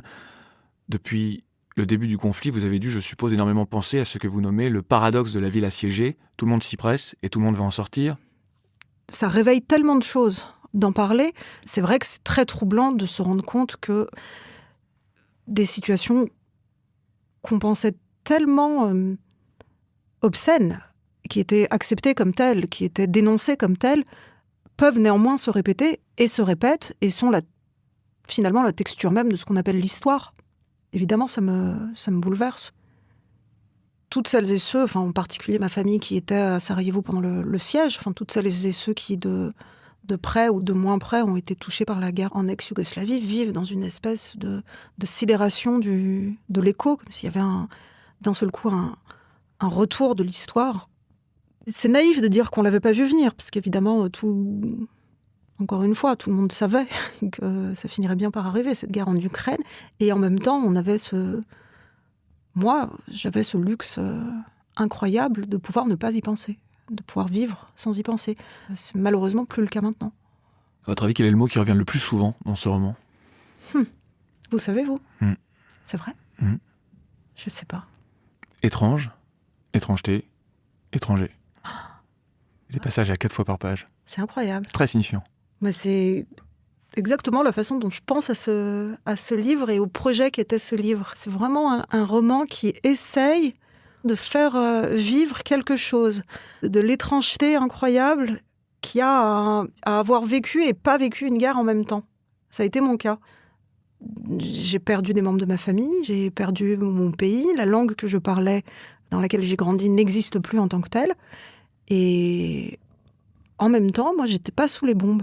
Et j'ai mis très longtemps à me rendre compte, à accepter le fait que j'avais quand même vécu quelque chose de ça et que ça m'accompagnait à ce jour, dans ma vie personnelle, privée, dans mes rapports aux gens, au monde, à tous. Et là encore, vous disiez tout à l'heure, mais qu'est-ce que... Quand on écrit, on se pose tout le temps la question, qu'est-ce qui est soi ? Cet entre-deux, c'est moi. Cette étrangeté-là, vraiment, profondément, c'est moi.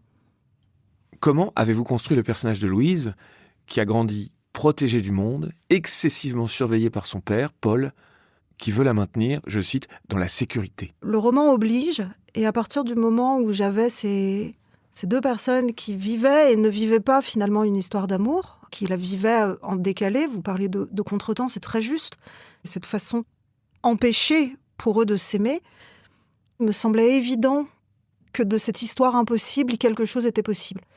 Et quoi de plus porteur de possibilités qu'un enfant ? Un jour, Louise est née. Elle était là, elle existait, c'était une nécessité de ce livre-là.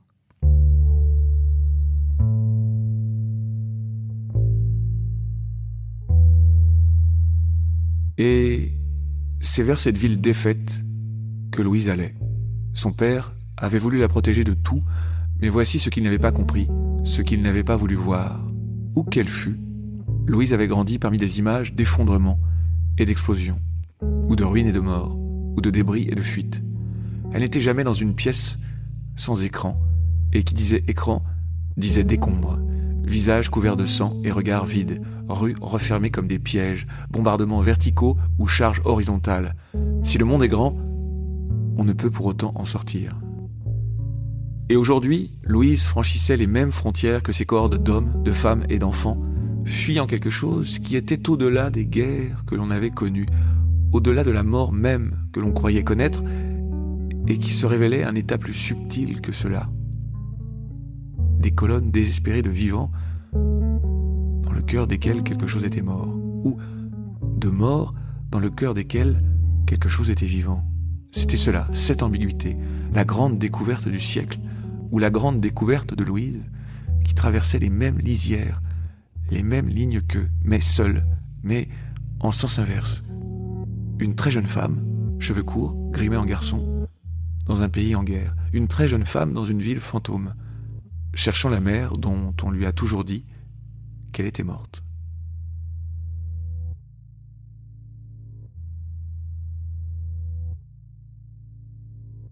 Quels ont été les conseils et les interventions de votre maison d'édition sur ce roman une fois que vous l'avez terminé ? Qui vous aide à améliorer votre texte à l'Olivier ? S'agit-il de Laurence Renouf, dont vous avez un soir salué le 6e sens concernant votre écriture ? Oui, Laurence Renouf, c'est le dernier texte sur lequel on a travaillé ensemble, puisque Laurence est partie maintenant. Et je dois dire que l'avancée de la nuit, on a fait très peu de choses. Mais parce que pour la première fois aussi, je m'étais laissé le temps de le cacher. Il est resté dans un tiroir 2-3 mois. Donc quand je l'ai repris et que je l'ai relu et que je l'ai soumis, je savais exactement ce que je faisais. Il était pratiquement tel quel. En général, vous acceptez facilement les coupes, les critiques, les conseils ? Plus ou moins facilement, disons.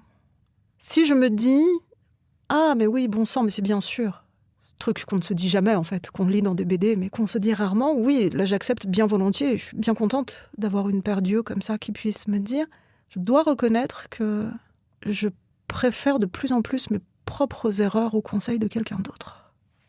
Il faut quand même que je vous parle de quelque chose. Ah. Il faut qu'on parle de votre obsession pour les cheveux. Dans Histoire contre nature, il y a des cheveux laqués qui se fichent de froid et de peur, des cheveux coupés sans prévenir et confiés à un artisan coloriste, des cheveux consternants, des cheveux plaqués par la sueur. Dans Corps volatile, le narrateur a des fourmis à la racine des cheveux, comme si quelqu'un écrivait sur son cuir chevelu des phrases obscures. Estella se plonge la tête dans un évier plein d'eau oxygénée et se brûle le cuir chevelu quand elle n'a pas, sur les seins, de minuscules cheveux châtains. Quentin, le médecin, voit ses mèches prendre feu. Dans Le Londres Luxor, dès le départ, l'héroïne regrette de s'être teint les cheveux en blond, presque blanc, celui de l'âge d'or hollywoodien, celui de l'écran de cinéma juste avant ou juste après la projection du film. À la fois lumière et attente. Dans La blonde et le bunker, c'est explicite, dès le titre, les cheveux y sont de nouveau pâle et trafiquée, photogénique. Il y a un chapitre entier sur une histoire de la blondeur. Dès le 2e paragraphe de l'avancée de la nuit, des filles glissent leurs doigts dans le cuir chevelu de Paul et jouent avec ses boucles, et les cheveux roux d'Amélia s'embrassent dans le contre-jour. Dans le dernier, comme un ciel en nous, vos cheveux sont la première partie de votre corps à toucher une sculpture au Louvre. Que nous dit sur votre art ce petit fétichisme? Je sais pas, merci pour ce florilège. Pour moi, qui me pose beaucoup la question de l'intérieur et de l'extérieur, du moi et de l'autre, et du dedans et du dehors, les cheveux, c'est la zone intermédiaire. C'est un peu... Ça fait partie de soi, c'est pas sensible comme une partie du corps. On peut les couper, il se passe pas grand-chose. Je sais pas, j'ai beaucoup personnellement souffert de la question capillaire. Alors, nos auditeurs ne me voient pas, mais j'ai beaucoup de cheveux. Et ces cheveux ont souvent été la cible de filles, de femmes, plus rarement d'hommes qui voulaient jouer à la poupée et qui voulaient me coiffer. Et il n'y a rien de plus détestable que d'être coiffée. C'est l'une des choses auxquelles jamais je n'ai consenti. Et ce rapport un peu fétichiste ou phobique se retrouve dans mes livres.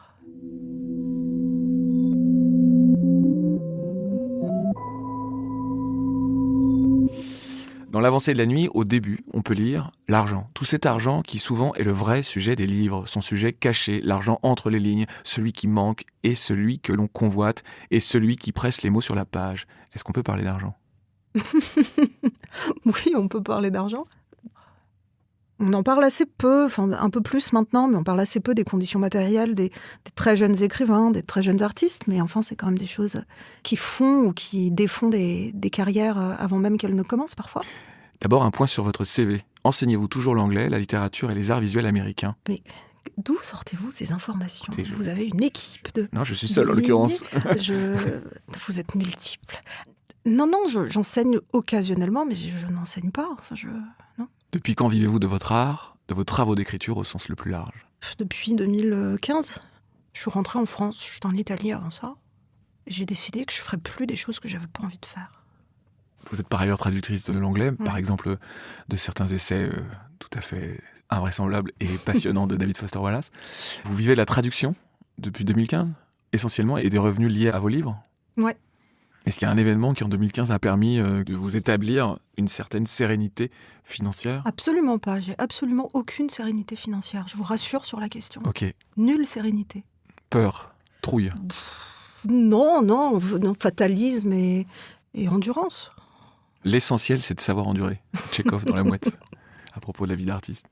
Rentrons dans les détails, si vous le voulez bien. À combien s'élevait la Valois reçue des éditions L'Olivier pour votre premier livre publié chez eux, Histoire contre nature, en 2006? Ça me paraissait tout à fait digne à l'époque, et ça l'était, mais c'était pas un avaloir élevé. 1 500 €? Plus. 2005? Peut-être, ouais, quelque chose comme ça. À combien s'élevait la Valois pour l'avancée de la nuit en 2017?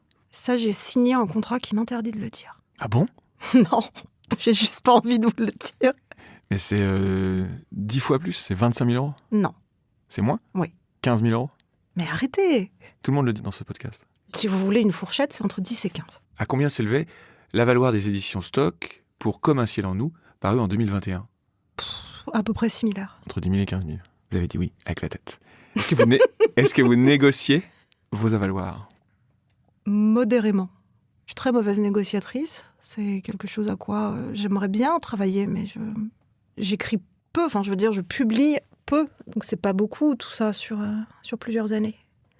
Donc, j'aimerais bien, effectivement, de grands avaloirs qui seraient comme des couettes dans lesquelles je pourrais me rouler. Mais... Une question de nos réalisateurs Samuel Hirsch et Charlie Marcelet. Quel est le son du réel qui correspond le mieux à votre œuvre, à votre univers littéraire? Quelqu'un qui marche sur un miroir. Je sais pas, franchement, je sais pas d'où c'est venu, mais... Et les gens, quand ils laissent un miroir dans la rue, et puis toujours quelqu'un qui marche dessus, et ça fait...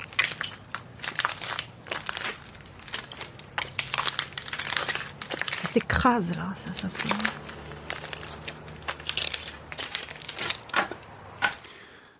Pour terminer, est-ce que vous pourriez nous raconter ce qui vous est arrivé un après-midi sur une plage ravissante en Italie, au large de Naples, sur une île très verte et très fleurie, réputée pour ses sources et ses thermes où soldats et civils viennent se soigner. Une île remplie de corps blessés en convalescence. Oui, c'est quelque chose qui m'est arrivé à moi et que j'ai donné à Amélia, le personnage de l'avancée de la nuit. J'étais avec un homme et on était là pour quelques jours de vacances. On a fraudé, on est passé sur une plage privée. Comme ça, il y avait un type qui regardait, qui surveillait. On se dit, mais enfin, c'est ridicule cette histoire de payer pour des baignades, je trouve ça insupportable. Donc on est passé, on s'est baigné, c'était formidable. Il y avait des petits parasols, là, des petits machins. Et je me disais, ah, c'est beau, la vie est belle. J'ai fraudé pour cette baignade, j'adore les trucs qui viennent pas comme ils sont censés venir. Et puis là, il y a un truc qui arrive et qui descend devant moi.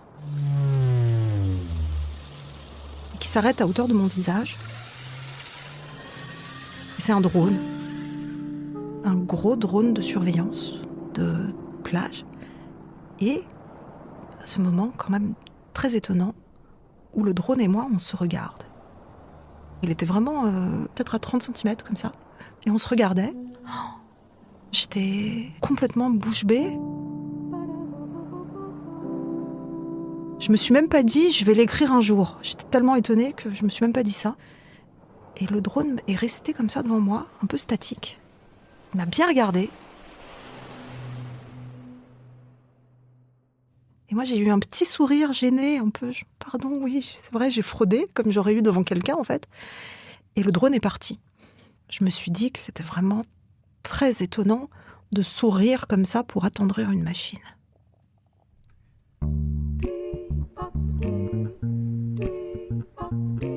Merci beaucoup, Yakuta Alikavazovic. Merci à vous.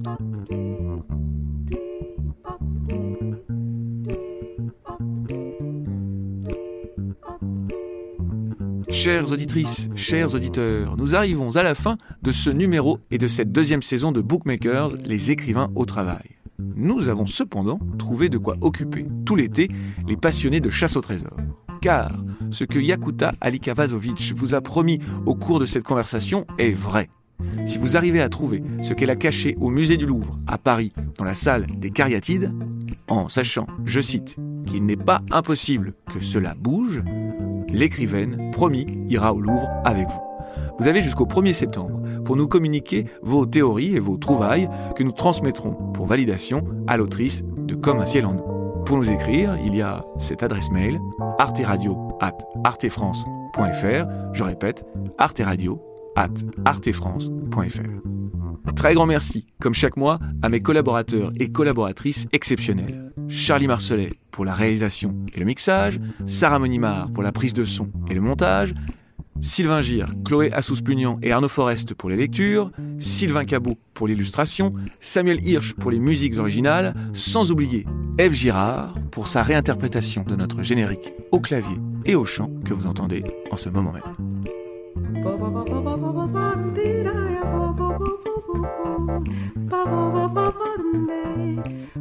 J'en profite pour vous signaler que la version scénique de Bookmakers, créée à Brest puis jouée à Lyon et à Marseille, fera escale le samedi 17 septembre à la Maison de la Poésie de Paris pour la journée radio et podcast organisée par Télérama. En septembre, pour lancer la 3e saison de Bookmakers, je recevrai avec joie Mohamed Mbougarsar. D'ici là, dansez, aimez, chantez, éteignez tous les écrans, grimpez dans un arbre, lisez tout ce que vous voulez à vous en faire saigner les yeux et méditez sur cette autre phrase tirée du roman Daimler s'en va de Frédéric Berthet.